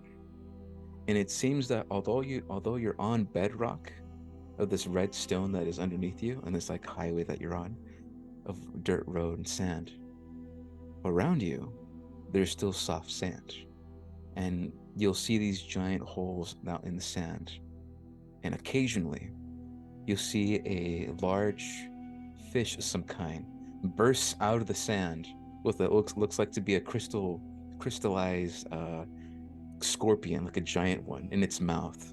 And this fish also crystallized a tiny crystal shark. But a shark comes out of the sand, bites down on this creature, and then lands back into the sand with a loud splash of sand and dirt. This is the land of savages. So, yeah. No crystal megalodon, but a lot of crystal creatures still out here in the soft sands. In my crystal kingdom. In the Crystal Kingdom. And that's all you see? Huh. Alright. Think those things are dangerous? We're gonna get in the way? No, I mean, though they're just they're smaller animals just doing their, just having their own personal cycle. As long as we don't interfere with them getting food, they shouldn't do it. They shouldn't even pay us any mind. I think I'm a small animal. Do I need to be out there? No. No, Riz, you're not part of the cycle. You're not part of any of it. I'm like fucking with it. I'm like throwing my hands and like. What the hell, man? So, I'm sorry. I had to. So this is my only chance. so after an hour, you are attuned to the ring, and Oh, this perfect. giant, massive ring shrinks down until it's in the palm of your hand for you to put on your ring finger if you'd like to. Sorry, in your fingers, not your ring finger, if you want to. Whoa. So, just to be clear, when I use this, I'm going to have access to a 7th level spell slot, but as this thing gets closer to erupting, it'll slowly go down Exactly. to 0. Okay. And as soon as you come to that realization, the spell slot is lowered from 7 to 6. What? Guys, the ring just vibrated. You could tell that there's a crack in the I mean, it crashed. azul crystal, and the silver ring itself is it's looking a bit withered, if I can give it a right word. Well, I guess Already that just running means if that thing is supposed to be like a timer, a proverbial hourglass, I suppose, then I guess we gotta do what we gotta do before whatever shows up, right? I mean, why else would we be getting this thing? Yeah, but this is like the end of the world stuff, man. This is like calamity with millions of deaths and stuff. Like, we never even know. We don't know like when it's gonna come. I mean, there's no specific. This is as close as we're gonna get to having a specific time of when it arrives, and we don't even know where to go. Look, Soho, I'm a level with you. I was never too much into thinking on something super grandiose being like savior of the world or whatever. I mean, I do merc work. I mean, look at Riz. Does that look like a savior to you? Does that look like a harbinger of hope for the world? Look at him.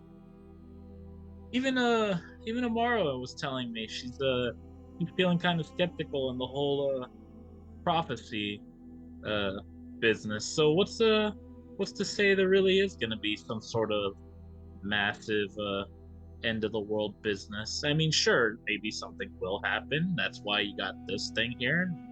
That's why it's being a little weird. But you know, for all we know, maybe it's something that's actually just manageable.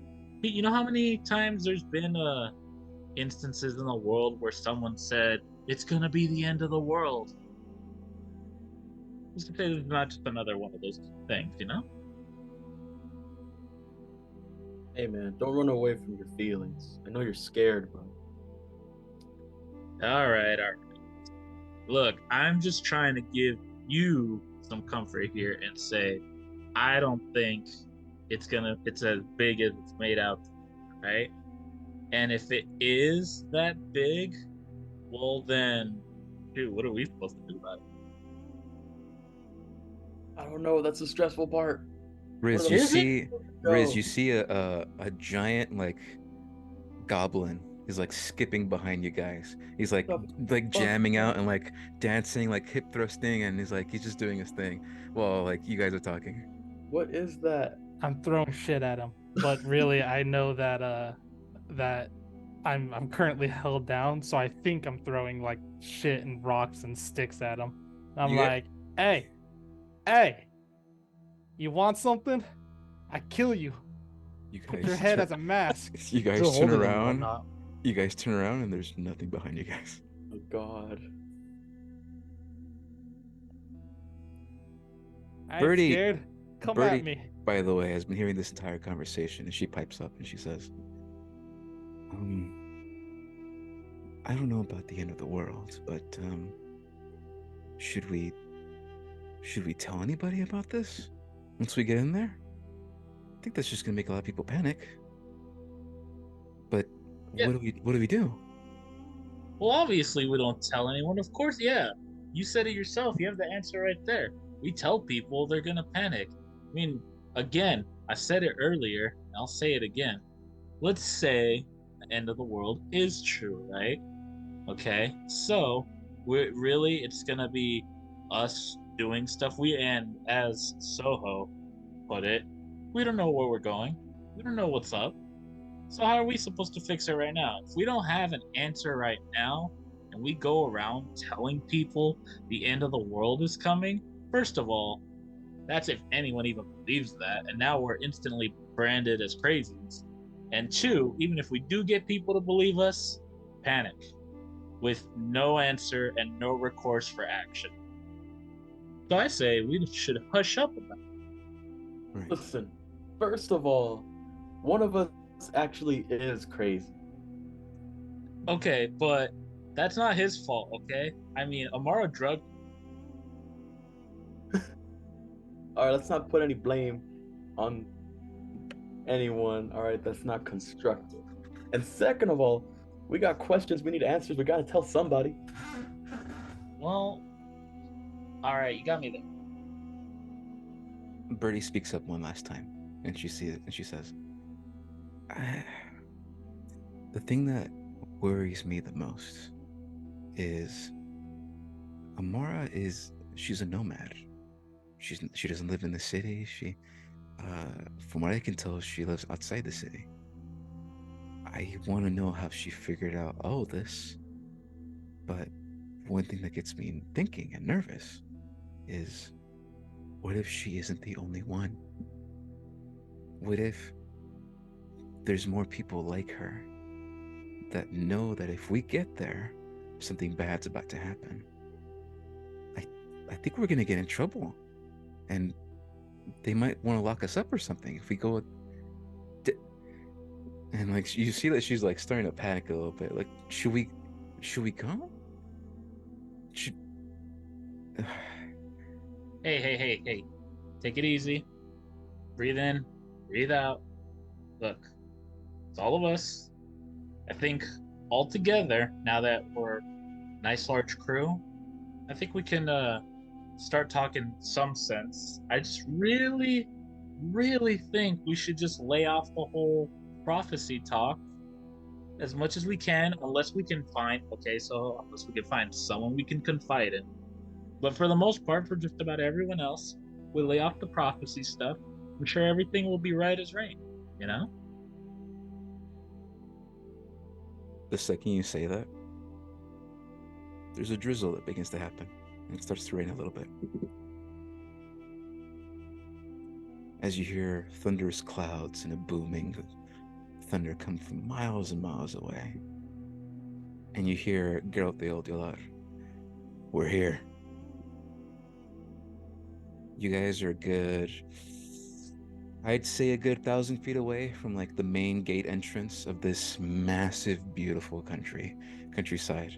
You see that there's water everywhere surrounding this sort of, it's a coast to this kingdom. Amara hops off the sledge and she says,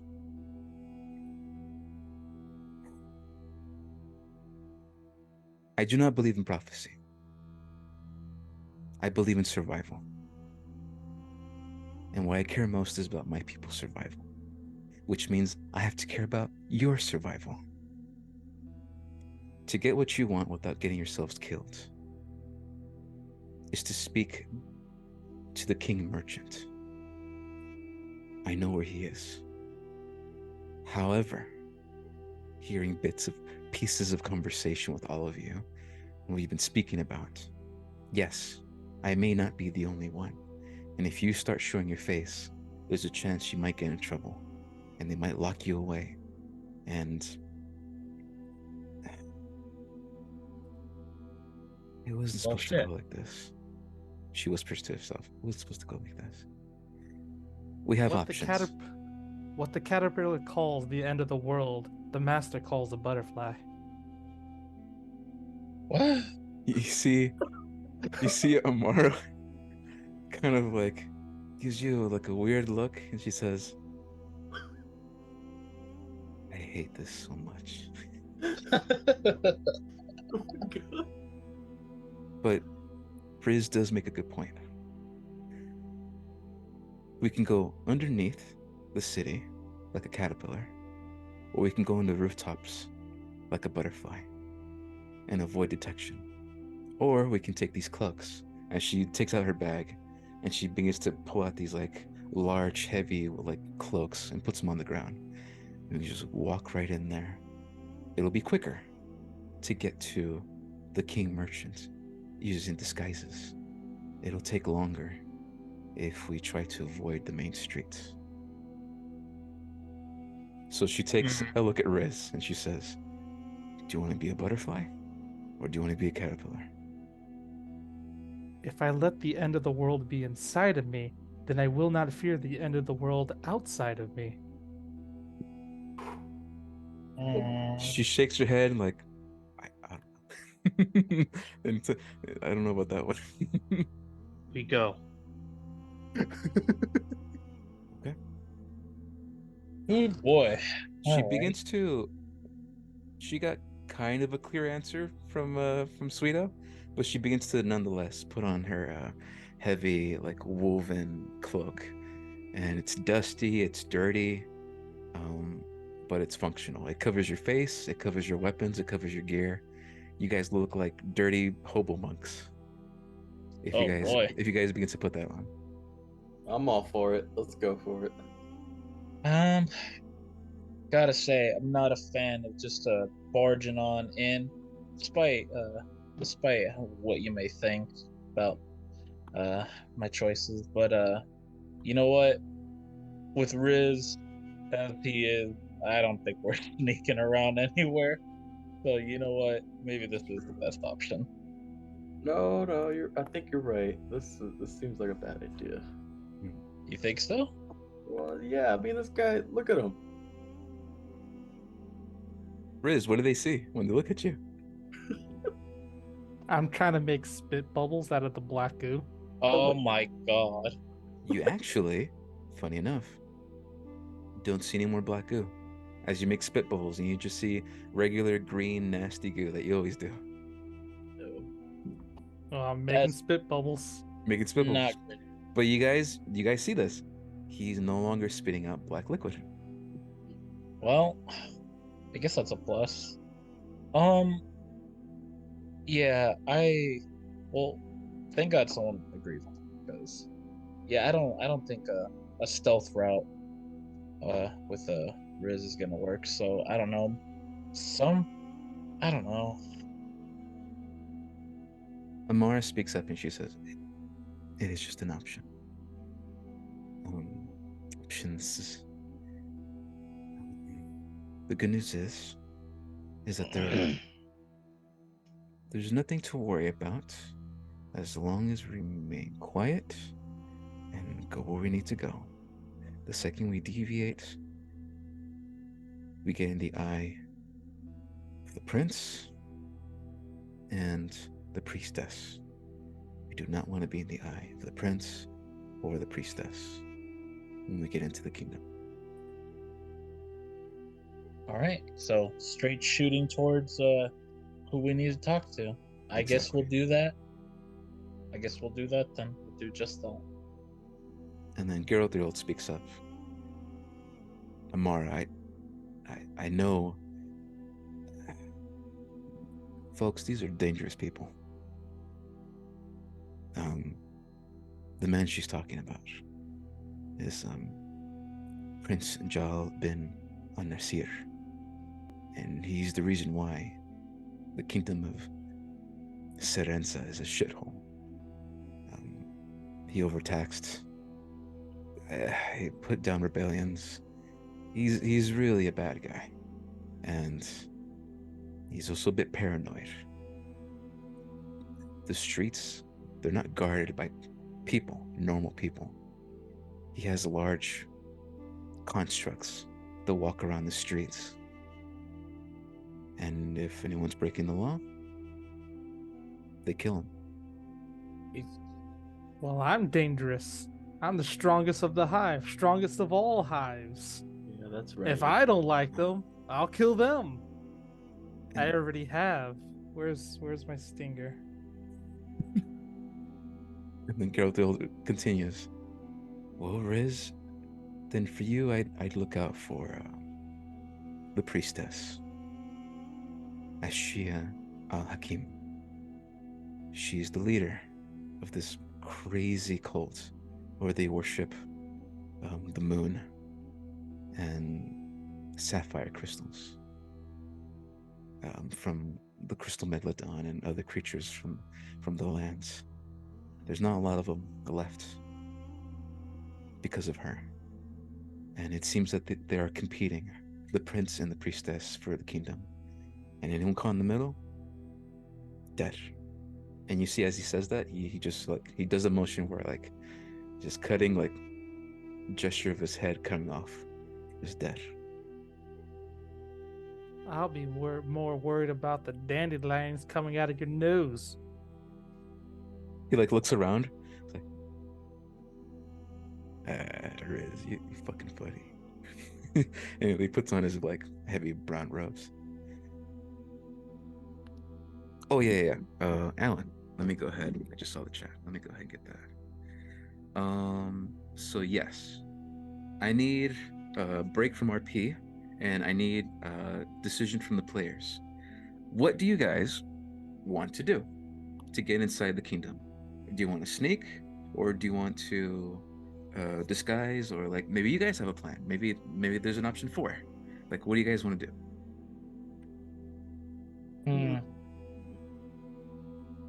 I leave the decisions to the 3 more sound mind people because I vote to walk right in. All right, that's 1 vote to walk in.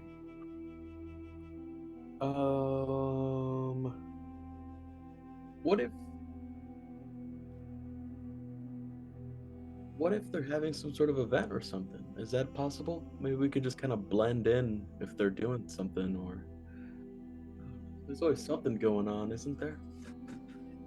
All right, just improvise it, because we're sure as shit not sneaking in. That's ridiculous. Do you ask this to the Amara and everyone else? Yeah. Okay. They will respond with, the event now is the time of aperture, and that typically people will stay home regardless, even if there wasn't, shit happening in the streets and what they explain, golems walking around, killing people. So during the time of aperture is when you stay inside, because typically what happens is portals will open up everywhere, and stuff will just come out of these portals and cause problems for everybody. And typically, as the days progress, they get worse and worse and worse. You're on day 3 of the time of aperture, and haven't really been affected by this in these lands yet, but still something to keep in mind that people will most likely be inside.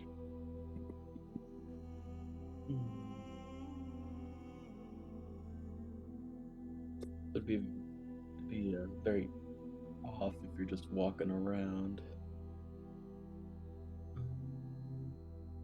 Well, considering that it's time of aperture and like no normal person would be walking around anyhow, or even like especially probably like outsiders, I guess we kind of don't have a choice but to sort of like, cover up and just sort of like weave through the town like as much as we can. I guess really I guess just sort of do that. For the love of God, just like check on Riz as much as possible, make sure he doesn't do something weird. What if we do it like in the movies, where we find a soldier and subdue him, get in their costume, and then just stroll on in through the front gate? So one more time, there are, from what Geralt the Old mentioned, there are no more people. There's no soldiers anymore. There's no anything. Yeah, it's golems. They're just crystallized golems that he uses to patrol the streets. Well, I could probably summon a golem, like an illusionary one, and we'll just all very cautiously walk inside of it. Is that possible?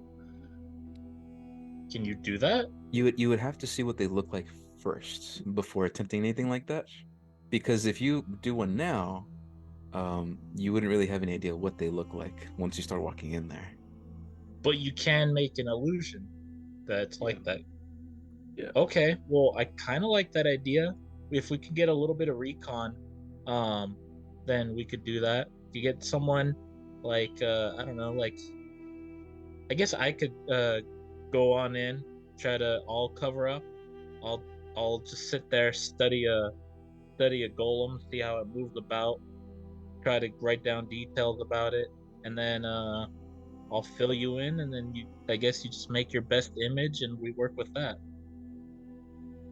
Sammy, are you talking about minor illusion, the cantrip? No, I'm talking about silent image. Oh, I'm like, this fucking guy is gonna go in there with the cantrip. No.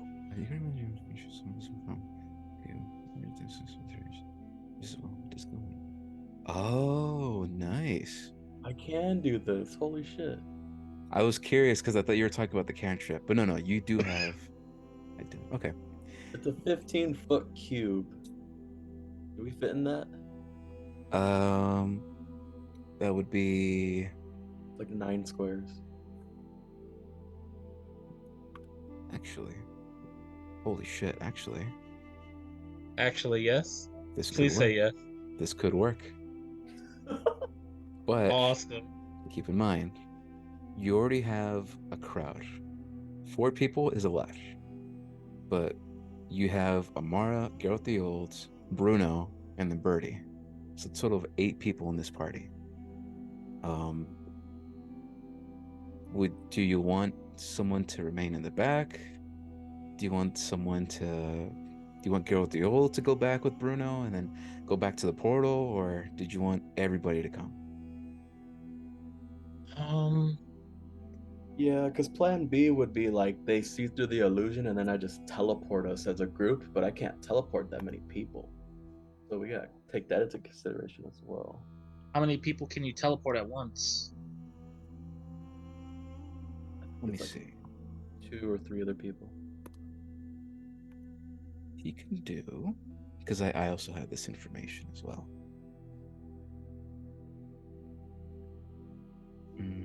This is mass teleport.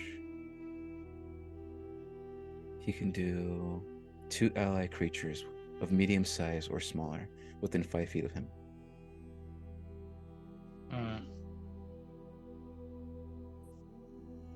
So you'd only get Buxton and or Riz and Sweeto, but not all 3. Need all 4 to end the war. Okay. It kind of sounds like you guys have a good plan-ish happening here. Well, I don't mind everybody going. I mean, to be Yeah, honest, I feel like it's I gonna mean- go wrong no matter what. Well, I say we give this a go. We relay that to the folks, see how they feel, and whoever's not comfortable, I guess with the idea, can stay back if they so desire. Or maybe the sneaky ones can sneak in, and then the unsneaky ones, we can do this. Okay. That's also an option, we can do that. Geralt is he's wearing a lot of armor. Amara isn't wearing a lot of armor. She's actually very in her gear, she's actually very, very sneaky like. Also, you haven't checked in what Amara can do other than have a giant big ass bow. So definitely check in with your NPCs. And then Birdie, from what you guys can tell, she's dexterous. Like you've seen her dance, you've seen her moves, but she's not that dexterous. If anyone is the stealthiest, the sneakiest, it looks like it's Amara out of all the NPCs. Interesting. And then Bruno, well, Worf.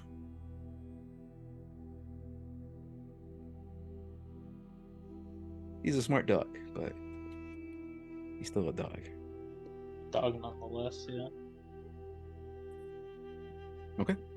I would say at this point in time, the party has their robes on.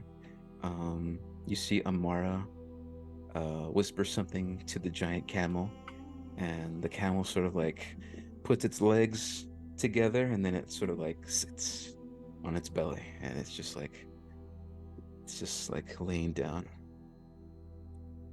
Wah.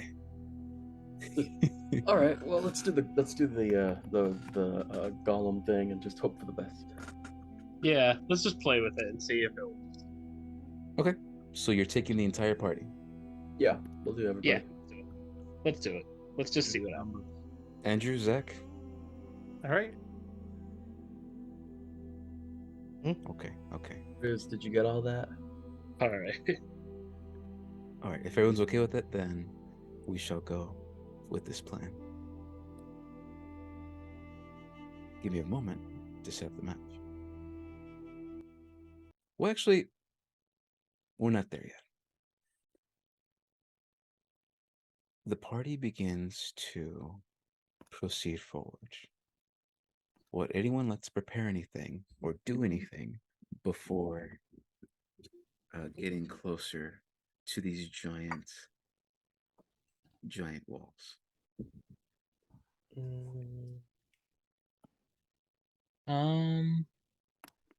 Shoot. How's my bag doing? Full of healing stuff. Did that regen? It's completely regen. Nice. Can I also summon another servant?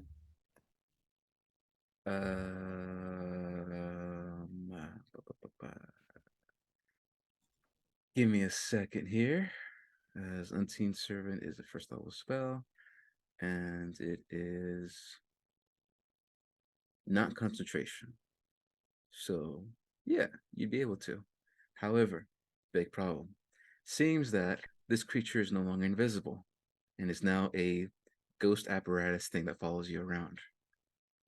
So, or typically this would not be a problem because the spell works normally. It is not working normally. And you would have this other creature that would accompany you, and it'd be visible. Now, you're a creative person. You can decide what to do with this as like a thing to use as your tools as you travel along here. But it's just something to think about. Can't. Well, he's an aberration. Can I put him in the fucking ground? The servant springs his existence, I guess, like a space in the ground within range. Chance core. It can't attack spawns. Perform small tasks for instance, such as certain performs tasks. This ability. I'll tell you what, because the wording says the servant springs to existence in an unoccupied space at the ground within range, and you can mentally command the servant to move up to 15 feet and interact with an object. The servant can perform simple tasks that a human servant can do. I don't think a human servant can go through the ground. So this would be a physical thing that takes up space and not a ghost. All right. I'll pass on that one then.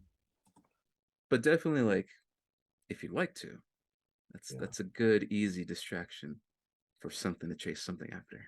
Oh, that's true. No, we'll just use Riz. Shit. Ah, a dragon! Where? Okay. If no one else is doing anything, and oh wait, Soho, you getting out healing items?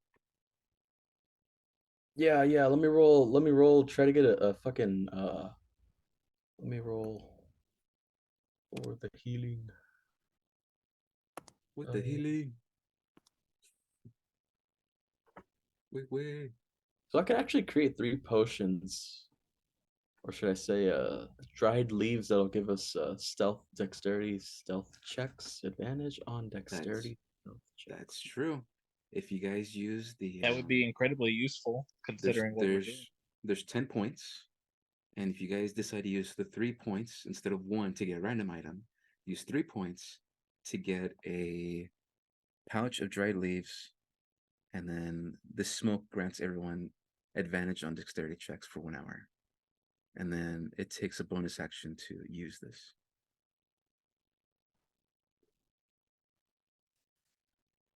But if you did that, you'd only get 3 of those with 1 point remaining. Hmm.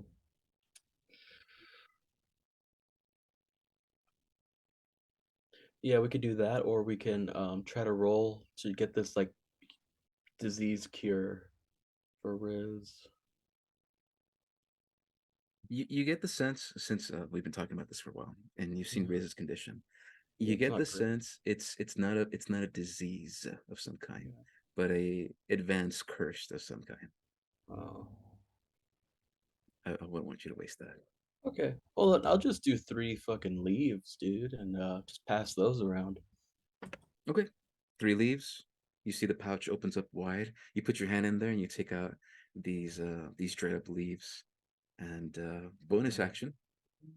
You don't need to make them, you don't need to do anything with them. Just as a bonus action, you take it, and then for 1 hour, you have advantage on stealth checks. All right. Who's getting who? Who's getting what? I'm definitely taking one because I'm fucking retarded. But So who else? taking one?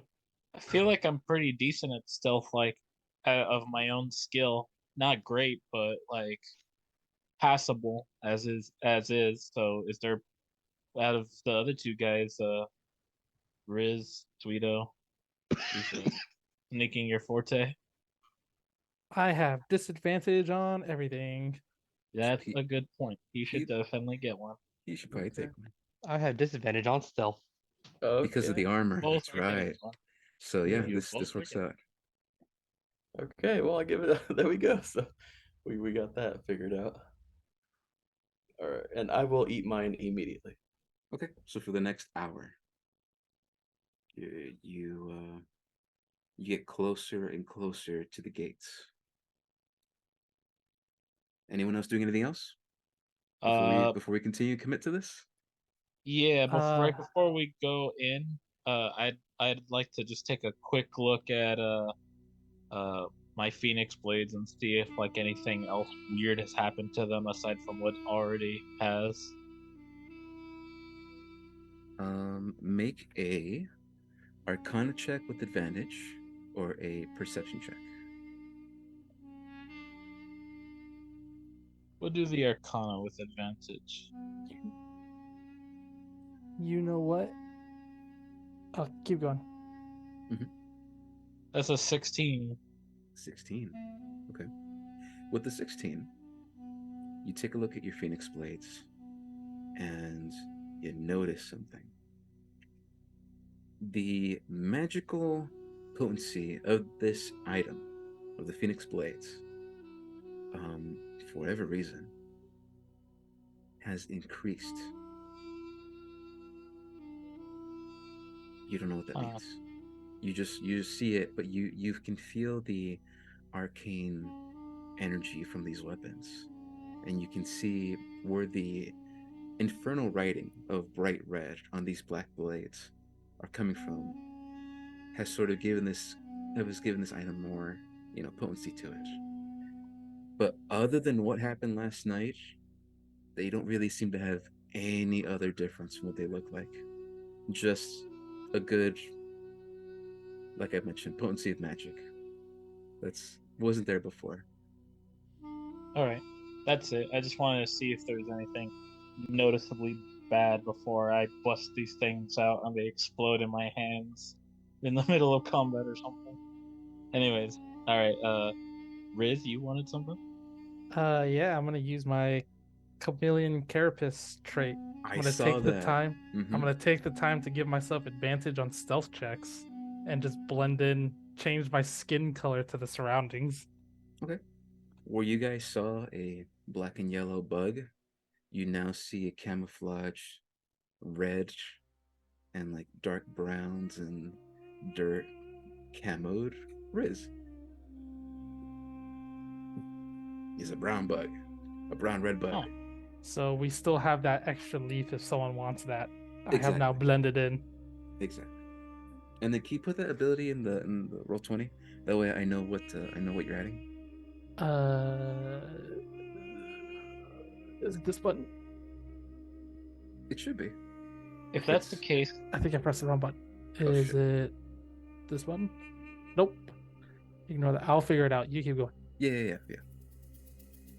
If that's the case, and we can save on a smoke nut, we could give it to Geralt, because I believe he's also not too great at maneuvering quietly.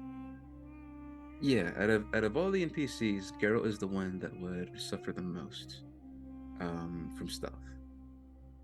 Yeah, so let's do that, right? Unless anyone, opposes idea. against that.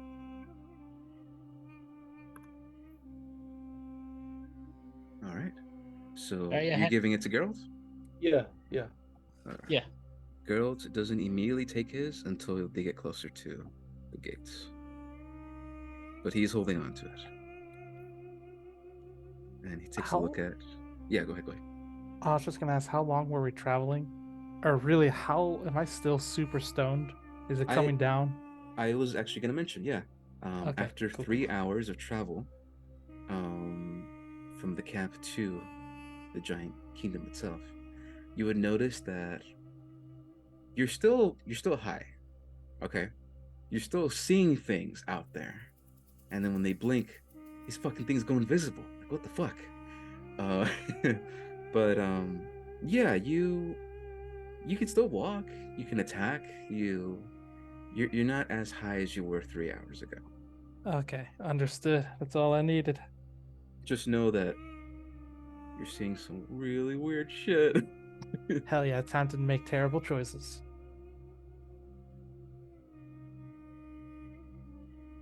But other than that, the plan is you guys walk forward. Amara begins to walk down the path. She takes the lead, and she says, "There's a few things to note when we walk in there." As she takes out from her pouch gold coins, and she gives one to everybody. When you walk in there, they're gonna ask for, let's just say, ransom. They're gonna want something. They typically leave us alone if you give them gold. But if anything else happens, just improvise. However, if we are going with the plan of using a golem to hide ourselves, this might not be necessary, but just in case. All right, I'll take a free gold. So everyone gets 1 gold piece. Something else to keep in mind as she's whispering and you're getting closer and closer and closer to the gates. You're looking for, you call it a tavern. Here we call it a good time. Look for the Dusty Camel. It's a front, it's not real. They serve drinks, they have their thing, but beneath the establishment is where you want to go.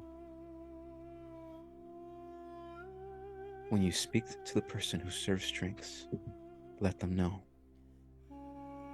the passcode, and they will guide you to the establishment down below. This is where you want to go to meet the King Merchant. You guys are getting closer now, a good 200 feet away, and getting closer and getting closer. These massive giant walls protruding out of the ground, and blue giant sapphire crystals embedded into these walls, giving off this blue light. Amara continues. The passcode is, to roll the dice is to live.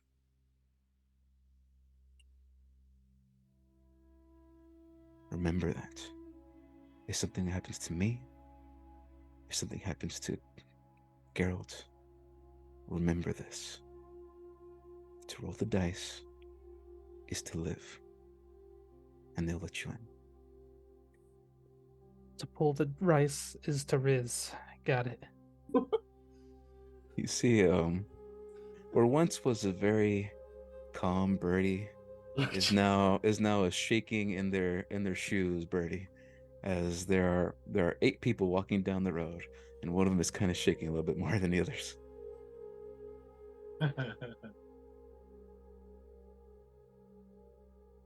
And she continues walking forward. 100 feet away, 90 feet away, 80 feet away. Anybody doing anything as you guys keep walking closer? Preparing anything? I am ready. Well, I thought we were gonna hang back and let Buxton. Okay. Buxton, are you gonna go take forward and look at these golems before proceeding forward? I mean, for everyone else to proceed forward? Sure, why not? I'll try to Okay. do a bit of recon. In that case, Amara stops in her tracks and she goes ahead and breaks off from the main road. And by the way, main road's empty. This is a big, giant highway road where carts should be coming in and going. Nobody. There's nothing. It's just you guys out there.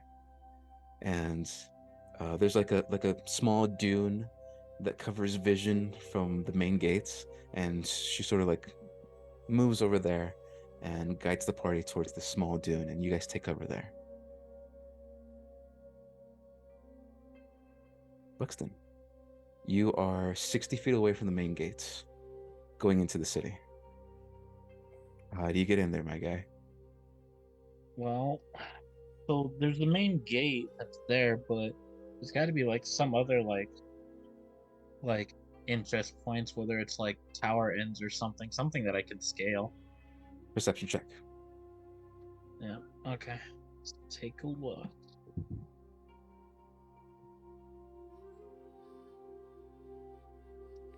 Oof. Wow. Nope. That's a 7 fair, my friend. With the 7, you look to your left, and you see more giant walls and more holes in the soft sand. To the right, you see more giant walls, no holes. It looks like bedrock is on the right hand side. You see that there is part of the ocean of water that is coming in and sort of making like a miniature canal. And but that's kind of far away. That's a good 300 feet away, right up against the gate, kind of creating this weird improvised moat. And that's it. Other than this, the gate, 60 feet ahead of you. Dang. I guess maybe can I? How big is the moat separating me from like just getting on through? If you can see it, you probably assume pretty fucking big. If you can see it from Yeah. 300 feet away, yeah. Yeah, that's a very good point. Amara comes Shit. up and she walks up towards you. She says, if you decide not to go through the main gates, there should be the sewer entrances down near the moat. Yeah, that could be a way in if you'd like. Oh, that's perfect. Let's do that then. Keep in mind, however, this will take time. And we do not have much of it. So whatever you do, do it quick.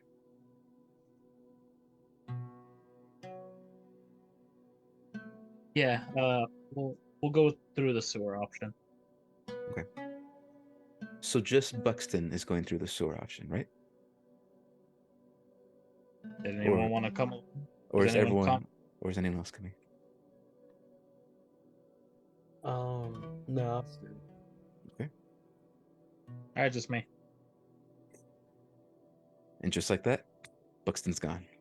And you begin to sort of run through the sands, run through the desert, and it takes you a good, I'm gonna say like a good 15 minutes before you reach the giant body of water of moat. And then a good, I'm gonna say 80 to 40 feet away, you see that there is a large metallic grate that is pouring out this like liquid black sludge and like black ichor, and like it's poo water. It's just poo water. Let's just put it that. This is not getting a lot of color out here. It's just black or dark brown. That's all you're getting. Gross. Really gross. But there's your entrance. Yep. I don my cloak, my thick desert boots, put those goggles over my eyes, and get in the nasty. Okay. You hop into the water, very warm. You're like, That's great. it's warm. You slosh on through. Go ahead and make a stealth check for me. Mm-hmm. And there you are. You took the dry No, leaves, right? no, I was the only one who didn't. Right. Okay. So here's what Uh, happens. Inspiration? No, inspiration's for like action shit. It's not gonna help me here. No. Inspiration is actually, oh, never mind. Reading the rules, I'm like, that's right. It's for to do another immediate action at the end of a creature's turn.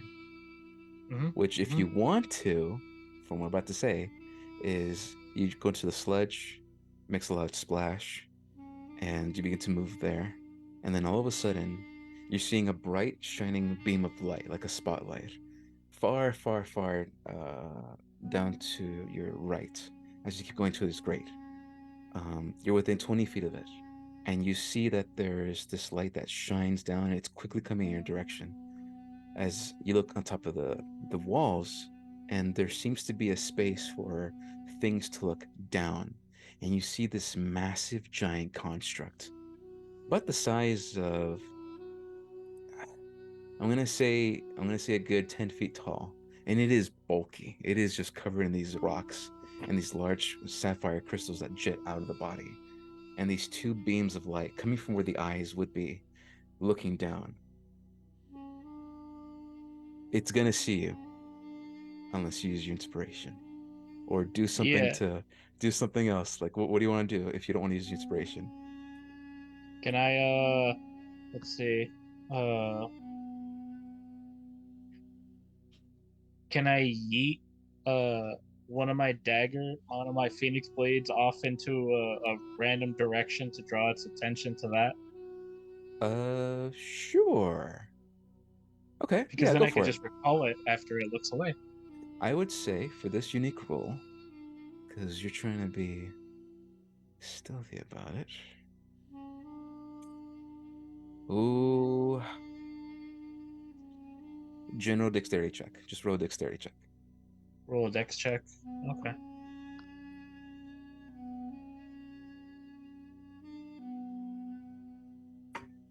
Dexterity. Nat 20. Holy shit!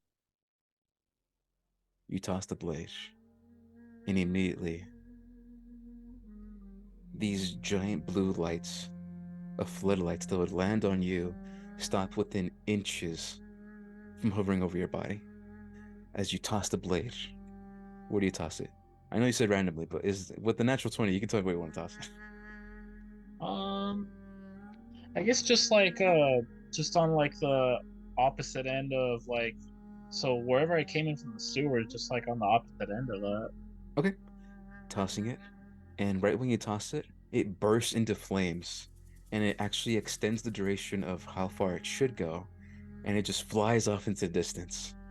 And you see that there is a cloud of black smoke after the trail, and it lands on the sand desert down behind you.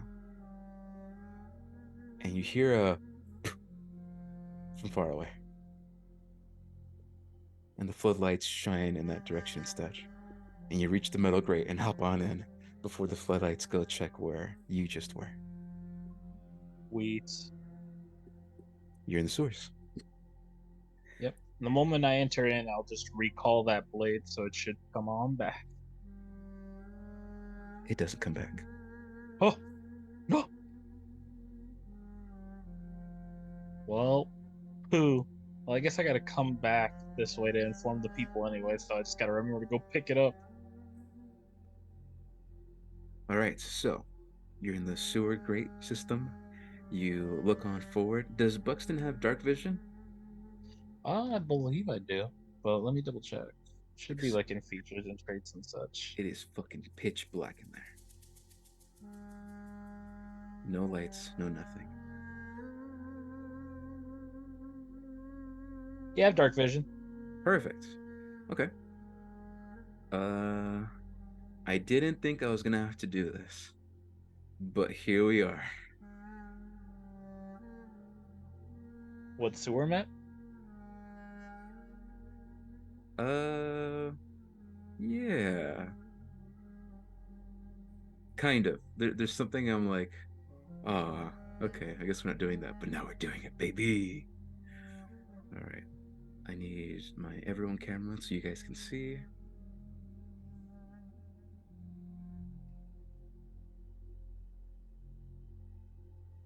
And then, oh boy. Oh my god. Okay. Can everyone see the new map? Yes. Oh boy.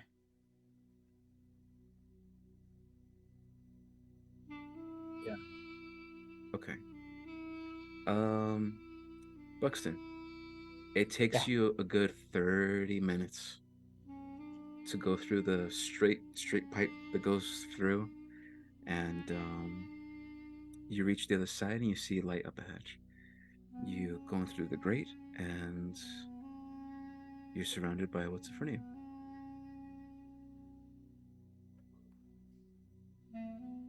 Huh. You're in a sewer system, and it seems to be people living down here. And shit. Really? Looks like it. I'll just make sure that hood of my cloak is kept on up and try to keep that face of mine covered as I just sort of move along. I don't want to make any unnecessary contact with folk. I'm trying to be stealthy here after all. For sure. Keep in mind, what I meant to say is there is sign of life, but there are no individuals that you see down here. Oh, okay. I'm over here thinking like there's like a small community in the Yeah, sewers. same here. My bad, my bad. If you don't The see it on rat the map, people. if you don't see it on the map, they're not there. Yeah, exactly. Okay, cool. But it's just like there was probably people like what's the word? What's the word when people move into squatters? They're squatters. Mm-hmm. Yeah, signs of squatters. Okay. Let me go Well, yeah, ahead. then I'll just move along. I don't want to spend a lot of time looking around, examining walls and shit. I'm just gonna look for what looks like a way up into a grate inside the city and get to it. So let's move on forward. Okay. You move on forward. You keep walking, and then don't mind me. Okay. Don't mind me. Just Okay. just gonna do something. I won't mind.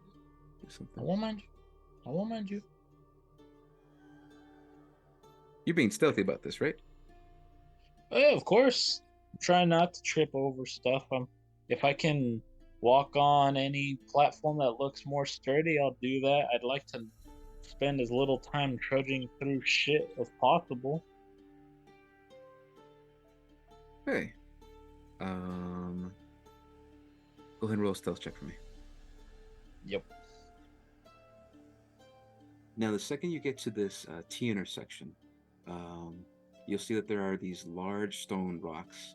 You can get over it if you want to get to the other side, but it'll take some time to. Oh, you rolled 11. Okay, it'll take some time before getting across this large, heavy rocks. However, you see down the tunnel, there is a dead end, just like a good solid stone wall and these metal bar grates that keep the water from flowing.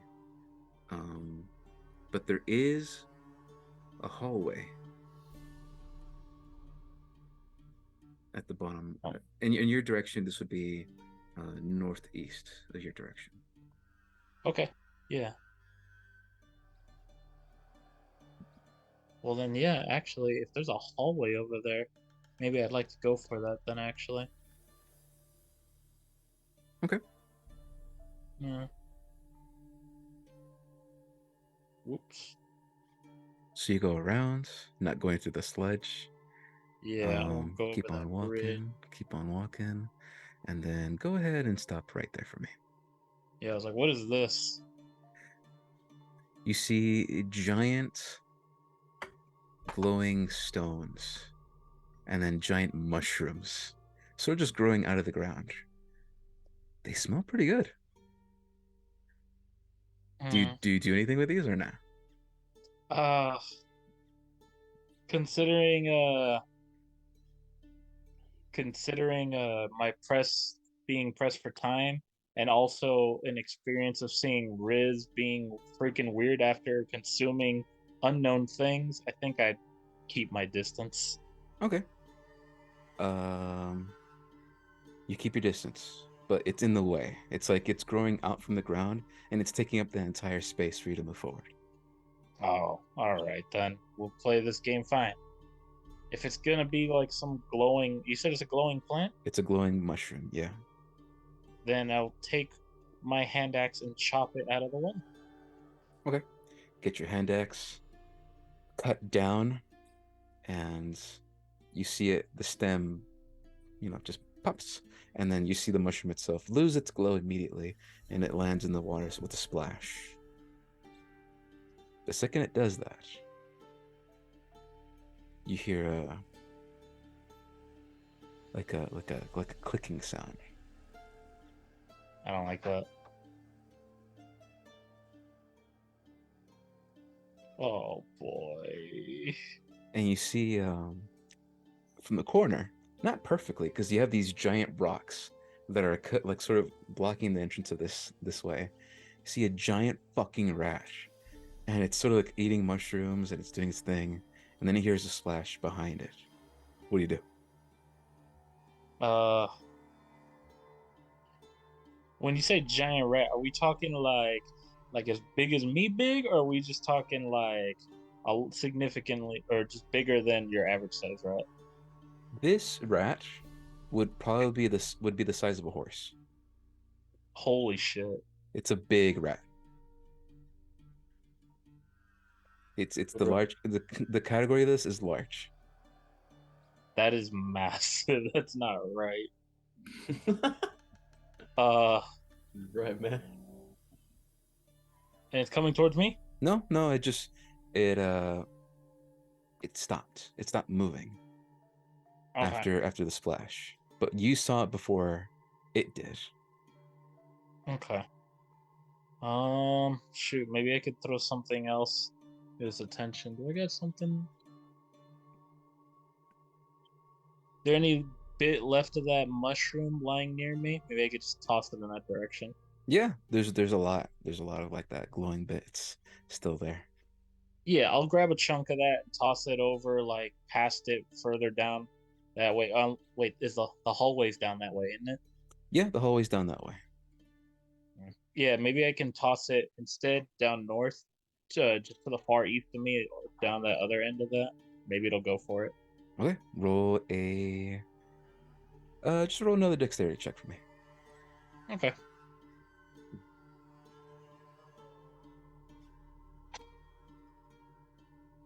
Man, what is happening? 7. Okay. You try your best. It hits the wall in the north side, and you see the giant rat turns around and like pounces on whatever it was, what hit the wall.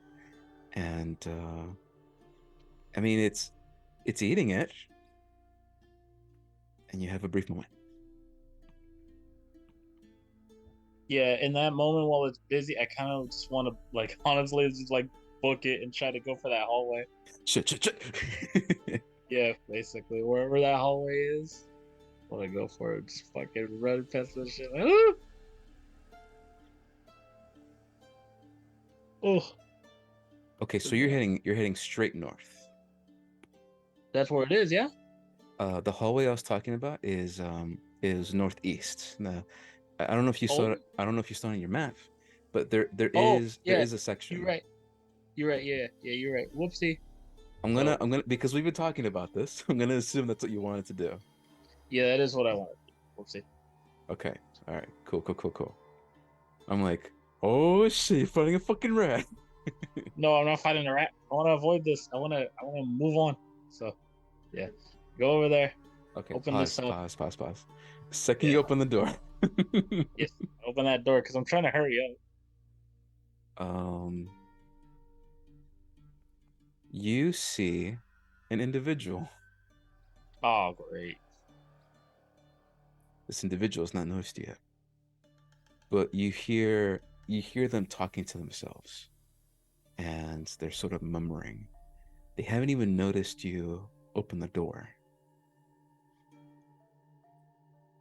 What do you do? Can I tell what they're saying? You'd have to get a little closer. They're like really like whispering, mumbling to themselves. Do they look like the squatters? Do they look like hobo people, or do they look like Perception more? check, boy. An investigation or perception check. I'll do investigation. Okay. Investigate. These look like hobos. That's a 15. Do they look like hobos? You get a better look at him, and you see he's not murmuring to himself. He's looking down. And when you look down, you see that there are good 20, 30 small rats around his feet. Oh God, Ratmancer.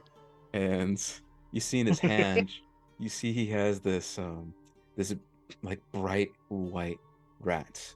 It's like completely pristine clean. And you see that this individual waves his hand a little bit, and there's just this magical glow that comes off his hands, and all the rats beneath him are pristine and clean. Oh, And he whispers, Ratmancer. oh yes, oh yes.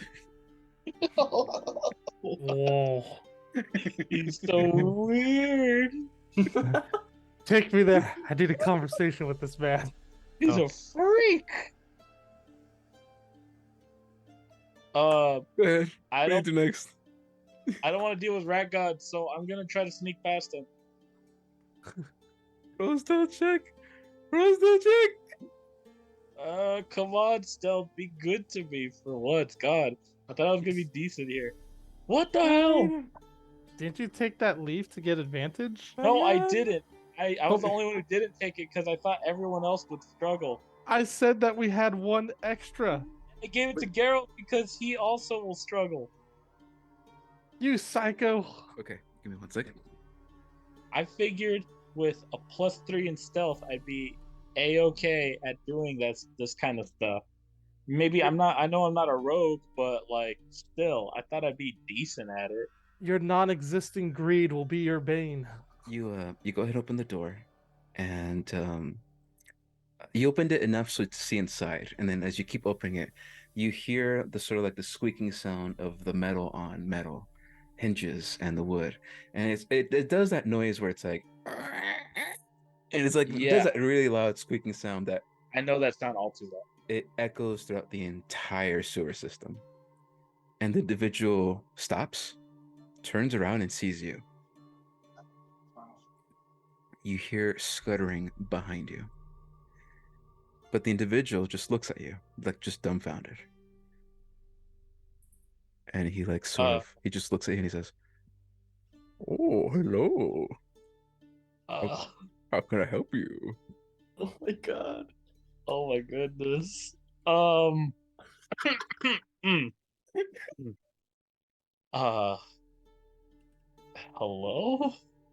You're not gonna report me to anyone, are you?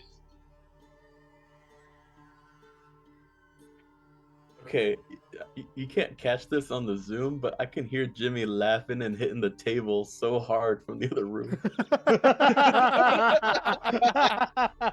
He's dying. He takes a look at you. He says, Oh, he's back. he says, "Oh no ratting out today." No, Randy, no. Oh my god. I I hate this. love him. You love it. Oh, I immediately breathe a sigh of relief. I'm like, oh, You feel something bump up behind you, as the snout of a giant rat like pokes your back, and it's just sniffing you. It's his My penis. butthole clenches so hard I can make a diamond. And the rat man, we'll just call him Rat Man, takes a look at you and he says, "Are you trying to get inside?" Excellent. Yeah, I wanted to get inside the city. Any chance you could help in that regard? Well, there's no easier way than doing it down here. And he's like petting the rat in his hand, like, Linguini. Oh, that's gotta be some euphemism that I'm not aware of. he says, "If you follow the path down and to the right, it'll take you right to you need to go. The center of the street." Oh, well, all right then. I'll do just that. He sticks out his hand. "Now, this Uh, information is not free." oh, all right. That's fair. And you feel like the bumping behind you of this giant rat. Oh, Jesus. Yeah. All right. You know what? Here, and I walk up slowly but Mhm. surely over to the man, and I bust out that gold coin that Amara gave me, and I hand it to him. Is this fine? He takes a look at it, and you see the look of whatever happiness he had for a brief second on his face is gone. Oh, And he takes a look at the coin, and he says, "Are you fucking serious? Oh, shit. I tell you where to go, and you give me a coin? Oh, my God. cool. Does it look like I need a fucking coin?" All right. Hey, look, we're sensible people, right? And sensible people can make out sensible deals. He's holding onto his rats, and he says, oh yeah, sensible people." Oh God. And he sort of like, his demeanor changes. This guy's fucking sporadic. He looks at you and he says, Yeah. he says, "I tell you we need to go. Just give me some food. Whatever you have, we'll take it." Oh. All right. Let's see. What do I got? Oh. Food. I do apparently have a day's worth of rations. Sorry, closing myself. Dude, his eyes go fucking wide the second you present like the bag of rations, and he says, "Well, I'll take that. First, yeah, I'll take that." Okay, yeah, here. I just immediately headed to him. Just like, all right, so are we square? Can I go now? He doesn't say anything. He opens the rations and he immediately begins to feed the rats. And All right. the giant rat behind you just backs off and goes to eat some other shit in the tunnel. Oh, bro. All right. Yeah, so I'm just gonna head over. So I'm assuming I had to go down this hallway right here, right? Yes. That's where we said to go? Mm-hmm. I'm gonna just slowly, just kind of, well, nice doing business with you. I'm gonna go ahead and show myself out, yeah? You have a good day. I expect something in return if you come back. Noted. And that's all he says as he's feeding the rats. Very, very noted as I just go there and I just close that shit and I go wherever the hell I need to go to get the hell out of here. You go to the path that he told you. Take a right, keep following the path down. You see it's just another good, I'm gonna say it's another good like 20 minutes of tunnels before there's an opening. And this opening is up top, and you see that there is a grate system, but this one is busted. It's actually busted open. Oh, okay, snap. You get the sense that this is his tunnel. And me go ahead and show you what you see next. Give me one moment, please.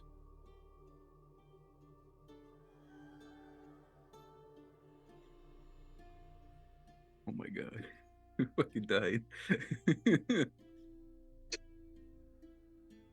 That sucks. That sucks.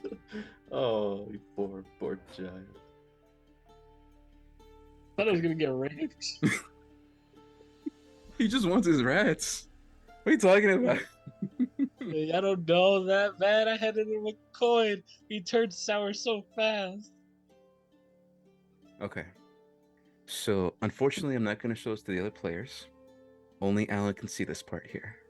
But Alan, you go through, Boo. and we got no spoilers for you guys. Boo. Buxton goes ahead and climbs up these embedded into the wall like slots, so you can put your hand. Like there are no ladders here. It's just slots that are in the wall that you can sort of just go up. And the second you go up, you look around you. You see that you are in like an alleyway, boxed in by a lot of cactus foliage, and just like homes, like actual homes.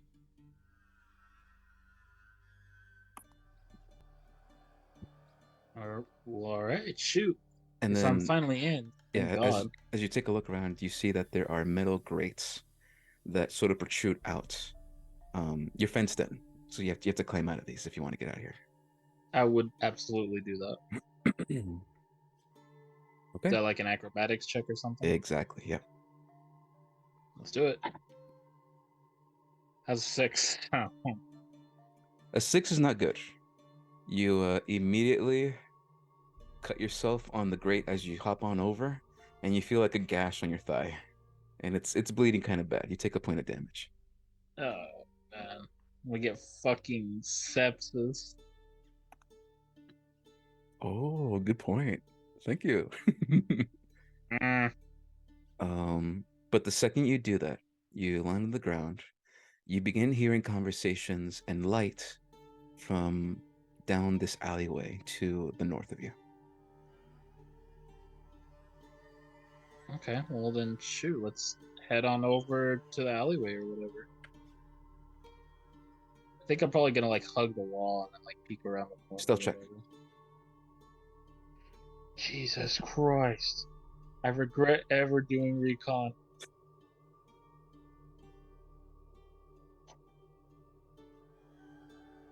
How's an 8? Okay.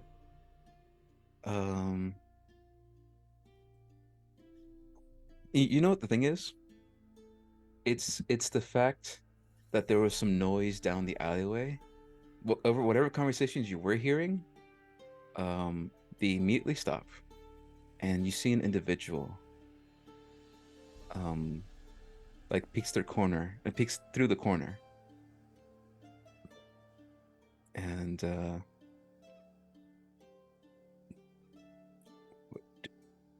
with an 8, I would have to say. Hold on. I need to roll for something. Hold on. Give me a second. I need to roll for something. Yeah. This is just a straight roll, a d20 roll. And they don't see you. As this individual looks down the alleyway, sees it's completely dark, nothing really down there.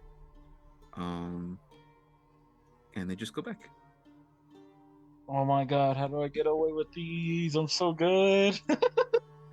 What I'm gonna say is the person that you saw looked like a person, not a golem, not anything like that. They're just a regular person, and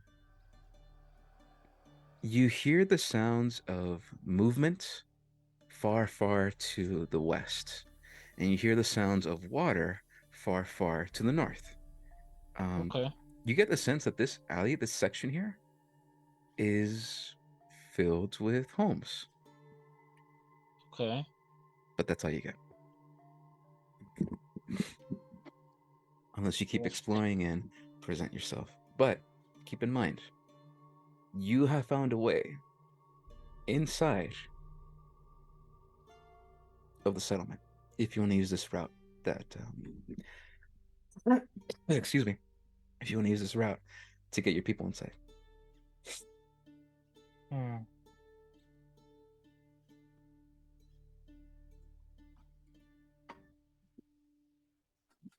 Guess that's true. Well, we got to deal with all these people first. What about this? It looks like there's a doorway, some kind right here. Mhm. Can I take a look in that? Yeah, Is that locked? it opens. If you put your hand on it, open it, it opens. I open it. You take a look around, and you see you're inside of a small hovel, a home. And there's stairs that go upstairs, and looks like a very, very basic, very, very poor man's house made of plaster and ceramic, with a large ceramic bowl filled with water in the center. Huh. Nobody inside. Okay. But that stairs, though, good vantage point if you want to take a look around. I think I would. So I guess I'll start moving on over to the stairs and head on up. Okay. Are you stealthing? Yes. Okay. You've done too many stealth checks. But Oh, okay. I'm gonna assume. Oh boy. Wow, God doesn't like me. I should have never done. Yeah, I would have been better. You Then why did no one say anything? you open Everyone the just stayed quiet. you open the door that leads to the top of the stairs, and the second you open them, you see that there is a large burly man, and this guy's an old guy, old tanned, old fucking guy, and you see that he was busy like cutting something or doing something. But the second you open the door, you guys just lock eyes. What do you do? Fuck. All right, you know what? I don't think I'm the one for like talking my way out of stuff. So I'm just like, whoa, hold up. I'm sorry. I really thought this place was empty. It looked pretty desolate. This large burly man, you see he is a human. He has this long gray beard, and he has like this he has like a pear-shaped body. So his legs are big, his stomach's fat, but he has like a small head and a small like torso. And he takes a look at you and he says, "Et tu em egnate Oh. Oh boy. egnate." And you see he's getting a little bit angry, and he's like pointing down. Egnate. Give him Okay. your shoes. Give him your shoes. What? No. What? I think that I'm just putting my hands up. I'm just like, I don't know nothing. And then I'm just slowly kind of like trying to like back off. You hear noises from down below, and a door closes downstairs. Oh my god.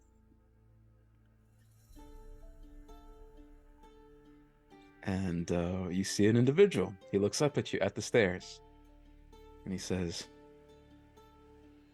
"What are you doing in my home?" Look, whoa! Don't pay attention to that. That's a misclick. Look, Chief. I don't know what your friend's saying here, and honestly, this is my bad. I'm just trying to find a way for me and my friends to get into town. I had to already crawl through a sewer, and it was no fun. And looking at this place, I really thought there was nobody in this house. I kind of just assumed it was like an empty home or something. Make a persuasion check with disadvantage. Oh It boy. really is the smell that's doing it. Okay, let's see. That with disadvantage. Roll. Well, then it's a 6 then. Let's see.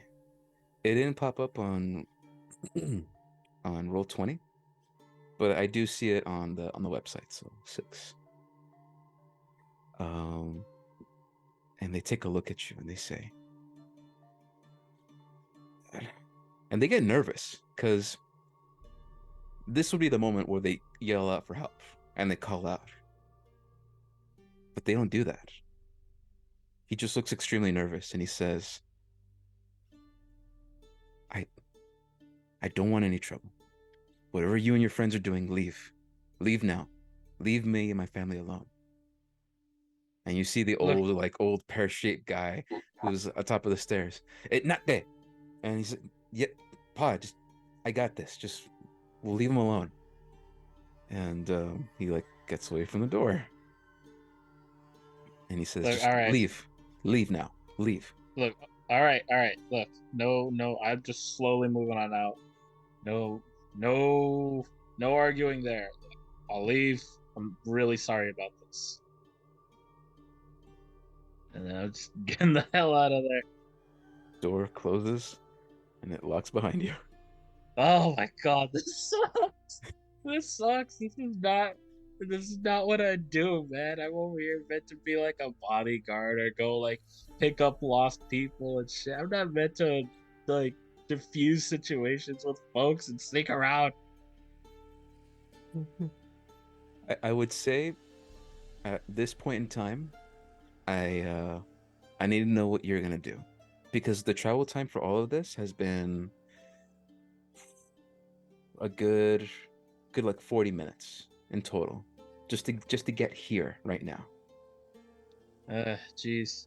So what would Buxton like to do? He knows that there's a time limit, but he found a way in, and it seems that he's in a part of the settlement that, there's a lot of homes everywhere, but it's up to him to decide. He wants to keep exploring, or wants to start heading back, and then maybe this is a potential way to get inside, or etc. etc. etc. Still haven't seen a golem yet, unfortunately. Yeah, I was like, I haven't seen a fucking golem yet, so I'm gonna keep exploring. I'm just gonna try to find that golem ASAP. Okay. Maybe. Well, I can't say anything. Yeah. Yeah, I'm just gonna. You know what?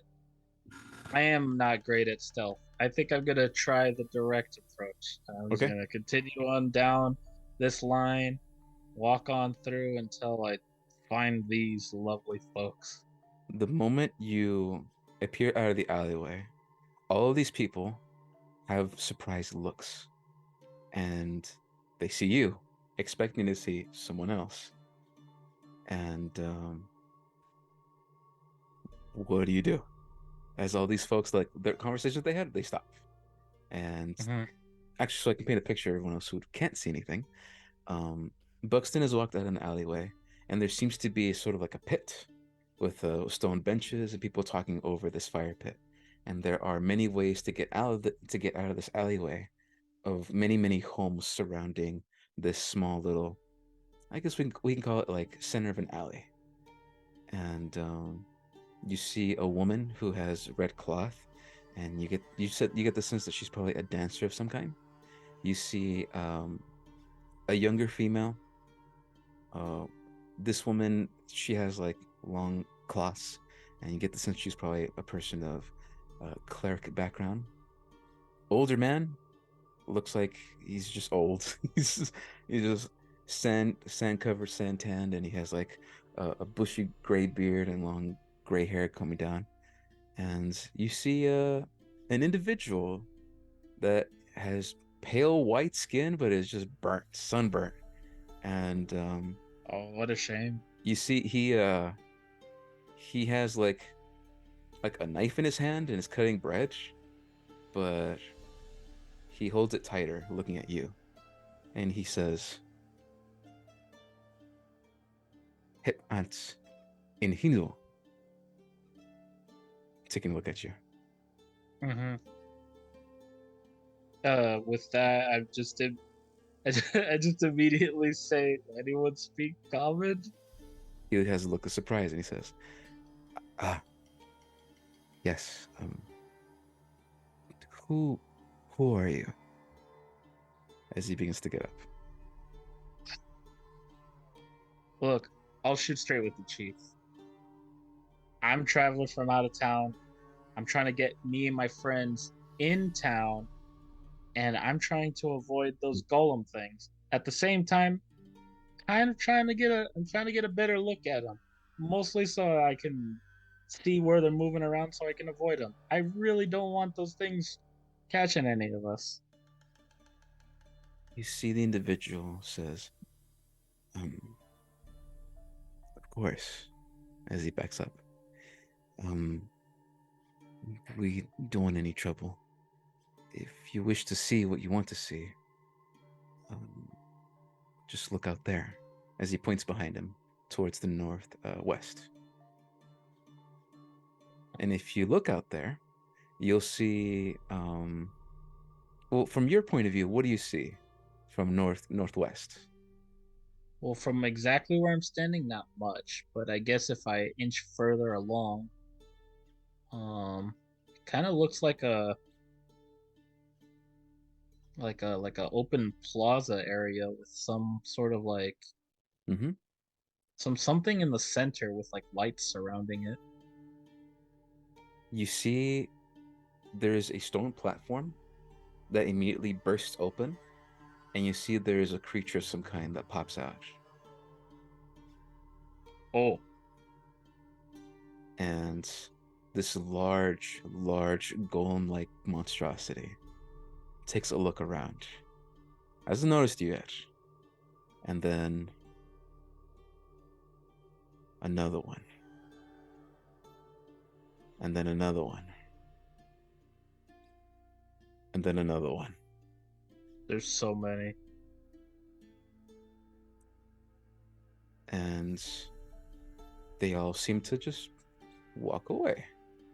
And seem to be patrolling the streets over here. Each one sort of taking a quadrant, if you want to call it that, and begin to just Yeah. walk. Every time they move, the ground shakes. Okay. But you finally get a better look at these things. And I'm going to go ahead and put this in the picture so you guys can see what this creature looks like. Because, God damn. It's terrifying. But there, you fulfilled your purpose. You got a better look at it. Let's see. Did I save it? Please tell me I saved it. I did save it. Cool. Do you guys see the like the page with the people on it, right? Yep. Okay, good. Yeah, is that? Is there? You should see something else now. Whoa! Cool. He just Uh, bursted into my view. I will name him Mongo. He does have Mongo energy, doesn't he? How dare you?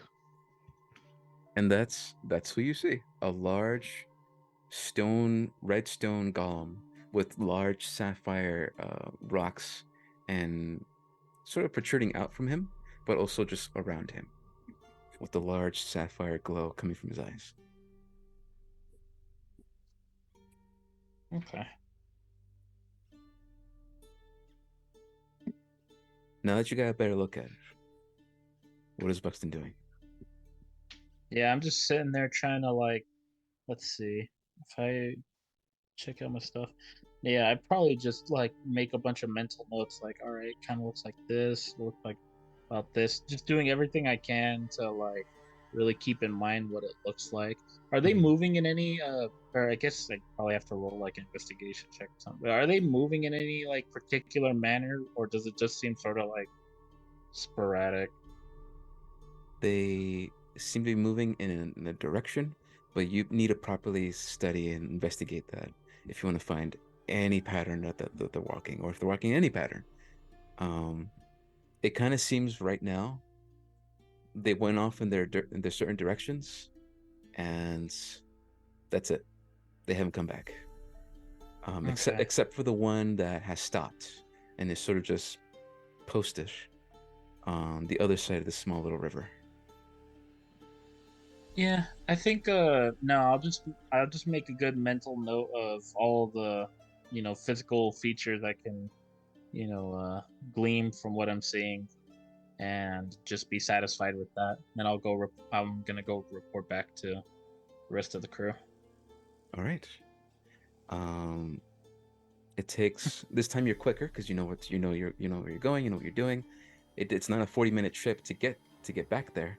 It's actually maybe like 20 minutes as you go down the grate, go down the pipes, go down the sewer, pass through. Rat guy is not there. Thank God. Go through the Okay. tunnels. You see the opening of the moat and all the sludge coming out. What do you do? Well, shoot. I mean, does it look clear for me to start shooting back to him? Perception check. All right. Perception. 19. Pretty good, pretty good. You look around you, and you see the same one with the floodlights, the golem up on top of the gate, looking down. Flashes its lights in your direction. You quickly back up into the grate, and it flashes down the moat, and then flashes in your direction, down the moat, flashes in your direction. It's intervals of 20 seconds. So you've now figured out this guy's approach to, looking at this moat and then looking at the grate. And you can time it perfectly so that you're not caught. Well, then yeah, I'll probably just do that. Wait for time to tick on through, and once I see that I got my chance, then I'll gun it. Okay? Floodlights flash on your grate, and then they leave. And immediately that second, you jump into the water or the sludge, reach the other side, and see a embedded crystal dagger that is covered in like crystals, and this black dagger that's sticking out of the ground. It seemed that it really heated up all the sand around it to like glass point. Huh. Yeah. Any chance I can? Is it stuck in there, or can I actually just take it? Oh yeah, it's like embedded in there. Ah, Jesus. You know what? I don't think I have time for dealing with this, to be honest. So I'm just gonna report back to the team. Maybe when we're done with our business in town, I can come back for it. All right. Team, what were you guys doing while Buxton was gone for 50 minutes? Working Trying to and taking care of Riz, I guess. calm down from my high. I'm now understanding that blinking makes things go away. So I'm blinking a lot more, and I look like a fool.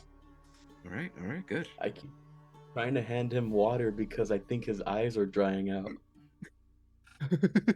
Shit, in That's fair. the hot wind and the rain that's coming down. Oh yeah, you would feel that. Take the water. The water doesn't exist. Oh wait, I just blinked 4 times. It exists. You're just trying to fuck with me. Liquids are No. bad, especially when they're given to me. Listen, I'm being very nice for someone who tried throwing another person in the fire. You were a noble sacrifice for burning the dog. That's what I'm gonna call you when I fucking what? You're stressing me, Riz. What about Sweeto? What's he been doing?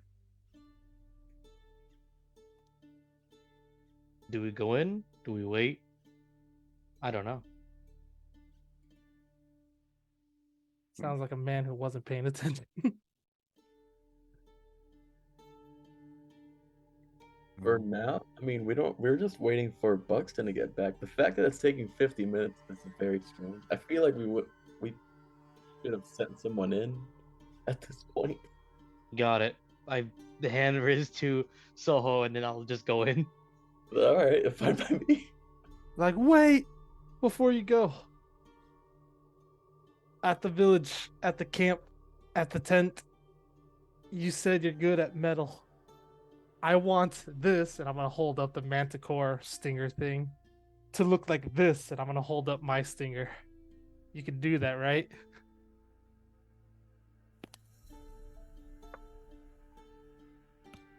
Sweeto? What do you say? I'm just going in. Okay. Are you going in the direction that Buxton went, or are you going straight in through the gates? To find Buxton. Okay, so you're going the direction Buxton went. Tell you what. How long would you guys waited before Sweeto went after Buxton?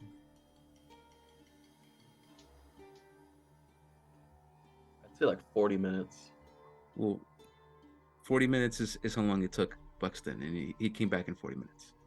I think you said it was 50 minutes. Oh, wait, yeah, it's 50 minutes. So 40 minutes, so 10 minutes left to go.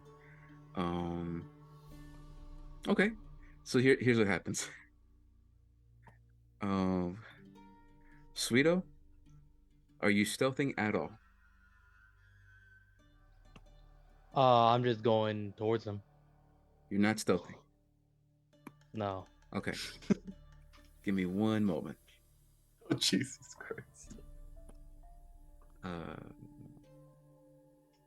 2 seconds. 2 seconds.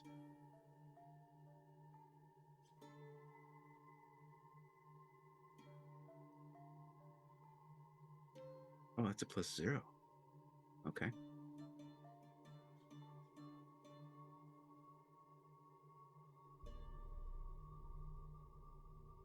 Okay. You go ahead and begin walking just out in the open without being stealthy, just walking in the direction Buxton went. And you see that there is this metal grate that pours out this liquid sludge another way inside. But you don't see Buxton. Do you keep going down until you find him, or where do you go? I'm gonna keep going down. Okay. You...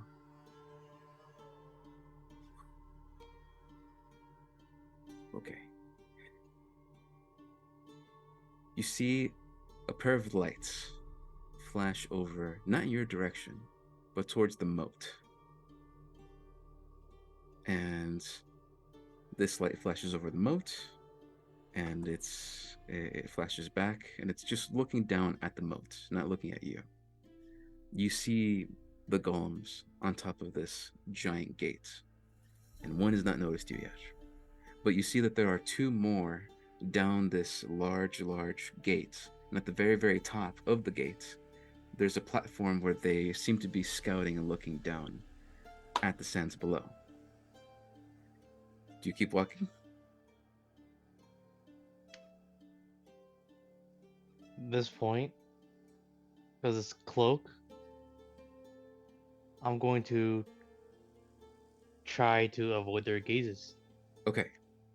Go ahead and roll a stealth check for me. Ooh.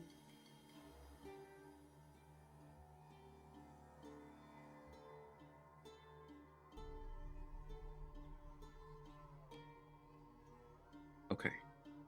So you took the dry flower, right? Yeah. Okay. So that is an 18 and a 3. So these would just be straight rolls from here on out for you. 18 meets. So here's what happens. You see another golem looking out into the fields in the sand. And you see these lights are flashing, and they're looking at your direction. You begin to Well, how would you do this? How would you stealth out in the sand? Would you just find a pit and try to fall in there and hide, or what would you do? Uh, I'll just go either closer towards him so he can't look directly underneath him, Mm-hmm. or just go far enough where he can't see me Which one do you want to do? away. I think I'll go closer. Okay, so you see lights flashing forward, and they're almost on you. You stealth ahead, roll forward, and there's that moat again, that body of water, black sludge and bits, and you slide down into that sludge as the lights flash over you for half of a second, and the lights that flash over you for half of a second turn bright red, and then they frantically look around. They look at the sludge, they look at the ground, they look at the sand, they look at the rocks around. Red lights, red lights.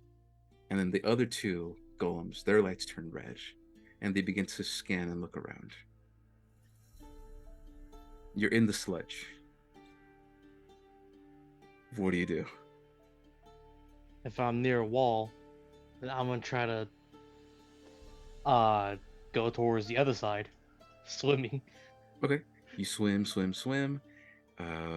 You reach the other side of the wall, and there is enough room and sand and dirt for you to step on, and then put yourself up against the wall.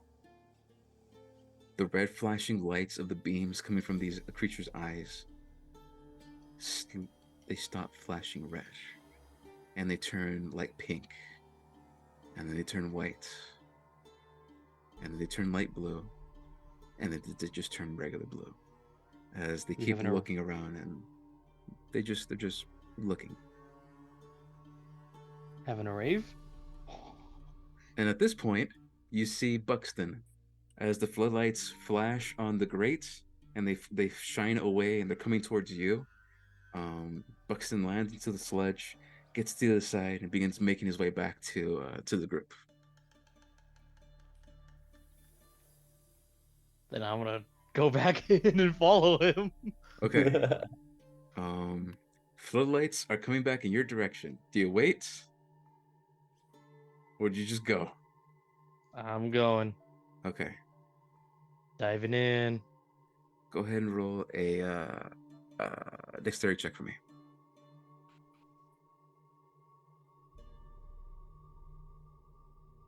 Excellent.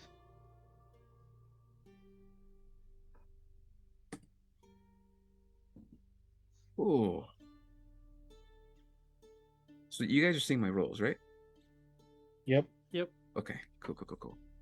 10 at 20, baby. You land in the sludge, and you find yourself stuck. You're stuck in the sludge, and that wouldn't be a problem. But these floodlights are getting closer, and they're getting closer. And you try to move out of the way. You try to just push yourself. Nothing is happening. And the floodlights get closer. Buxton, as you're heading towards the group, you turn around to just see everything's fine. There's no a rat guy coming after you. Yeah. And you see Sweeto, and lights begin to shine down on him. And there is just this red glow coming from one golem. And then another golem shines its lights on Sweeto. Oh. And then another light shines its lights on Sweeto. And these three giant golems are now looking down at Sweeto.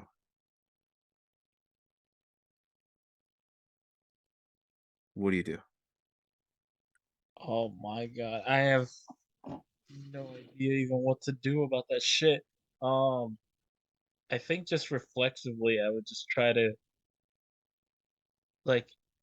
does it look clear to me in that moment that he's stuck there? He is stuck. Exactly. Yeah. Okay. In that moment then I guess just reflexively I would just run towards him to try to help get him out of whatever he's stuck in. Okay. So you're going back to him. Yeah, I guess so.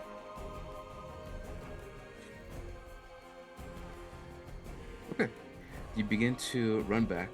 Now keep in mind, these golems have had like they're locking eyes, their floodlights on him, and they're shining bright red. You head on back towards in his direction, and everyone else, you notice this too. You see that Sweeto went out there, hit pretty well, and then you saw Buxton heading in your direction, but then he started heading back, and now these lights that were once blue, looking down at these gates, are now shining bright red in one location. Buxton, you run. You keep on running. You reach the moat, and you see the giant golems. They're gone. Only one is left looking down at Sweeto. You reach his position, and you attempt to pull him out of the sledge. Sweeto, what do you do? I'm going to try to get out. Okay. Well, thankfully Buxton's there as he reaches you, and you sort of grab at him. You grab at him.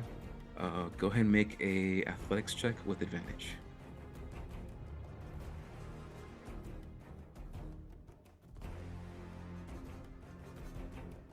All right, not bad, not bad. 25 is pretty good. The second Buxton gets there, you grab onto his arm, and he wrenches you out from the sledge. You realize in that brief moment, you were dipping into quicksand that was beneath the sledge. That's where your foot was getting stuck on. It was sucking you down. But with enough strength, you push yourself and you lose a boot, but you push yourself out and are now back on the edge of the moat, and you guys are now out in the desert sand. Shining bright lights now on Sweeto and Buxton. What do you guys do? Jesus Christ, what do we do? And I mean everybody. Like, what's everybody doing? Yeah, not just us. So they're, I can see them in the distance, and this is all happening? They're good. Yeah, you can see them in the distance. They're doing this. You see two people pulling a Shawshank Redemption while red lights are on them, and they're going in towards your direction. What do you do?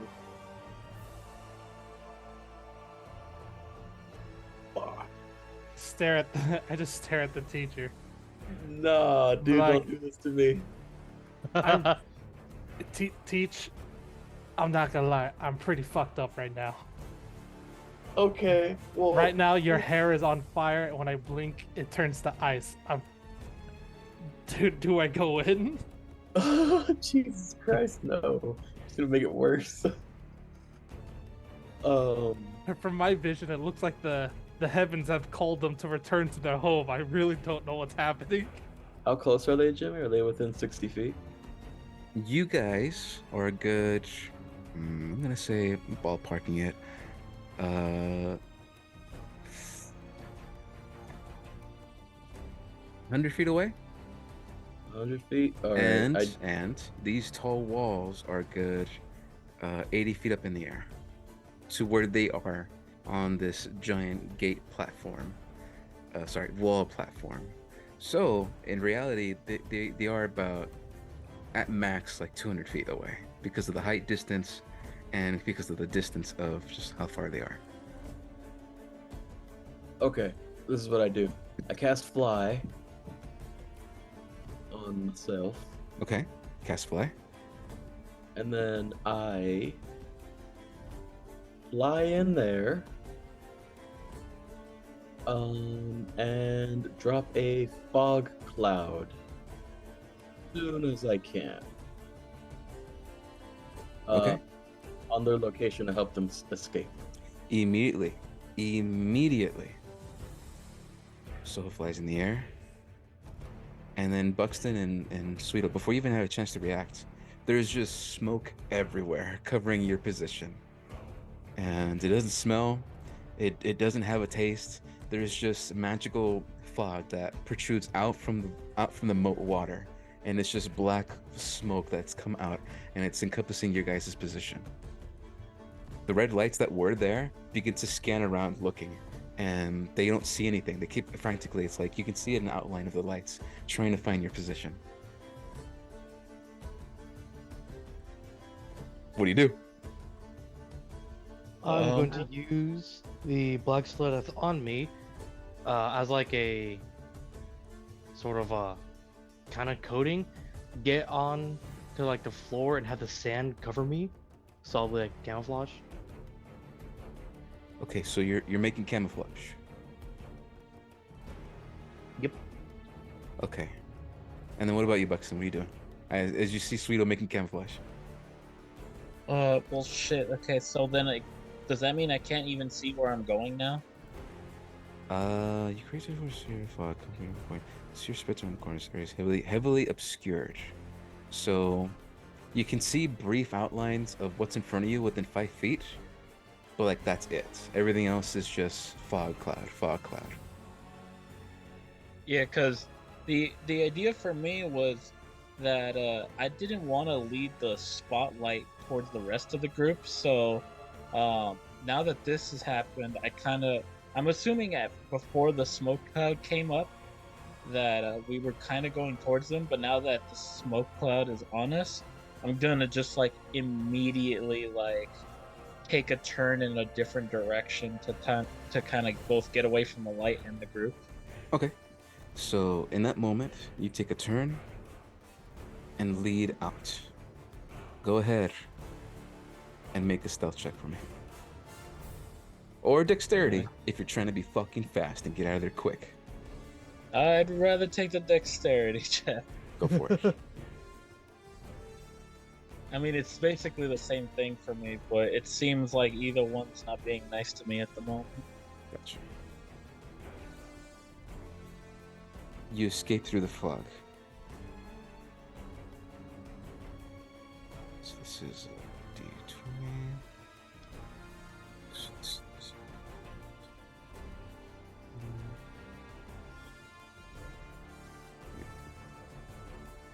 Okay. And then Sweeto. You're trying to make cover.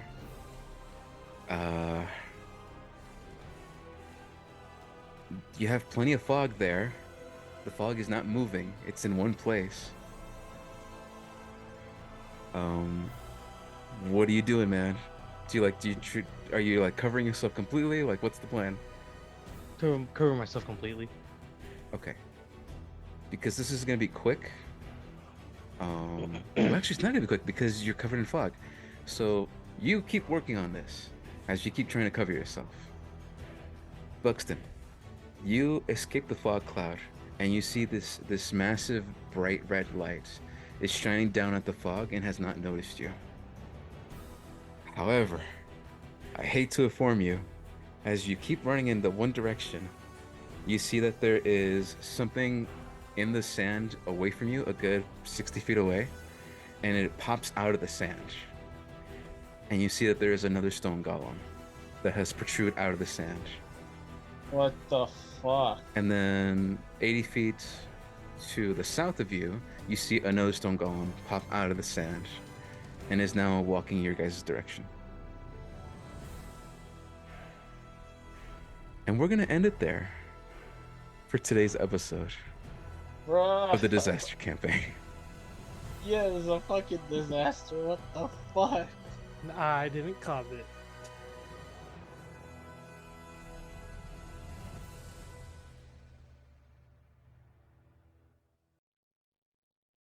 I like how the music subtly just chilled out. That was a nice. It just worked, man. It just worked. Thank you so much for everybody for watching. I appreciate all of you guys coming here and playing this crazy game with me.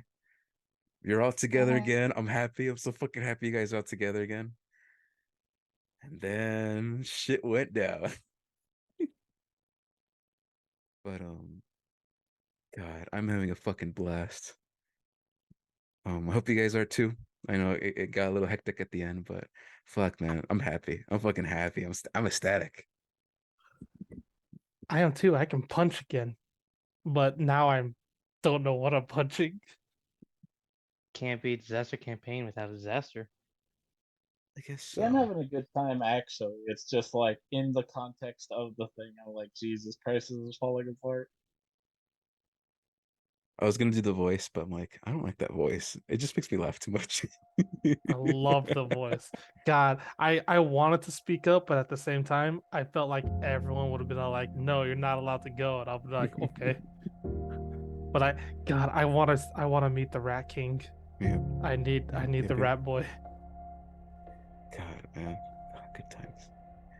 I'm gonna end the recording here now. Thank you so much for watching. If you enjoyed the video, please give it a like. I appreciate it. But as for everybody else, hope you had a good time. And then thank you so much for playing today. I appreciate it. Bye-bye. Bye now. Bye-bye. Take strange medicine.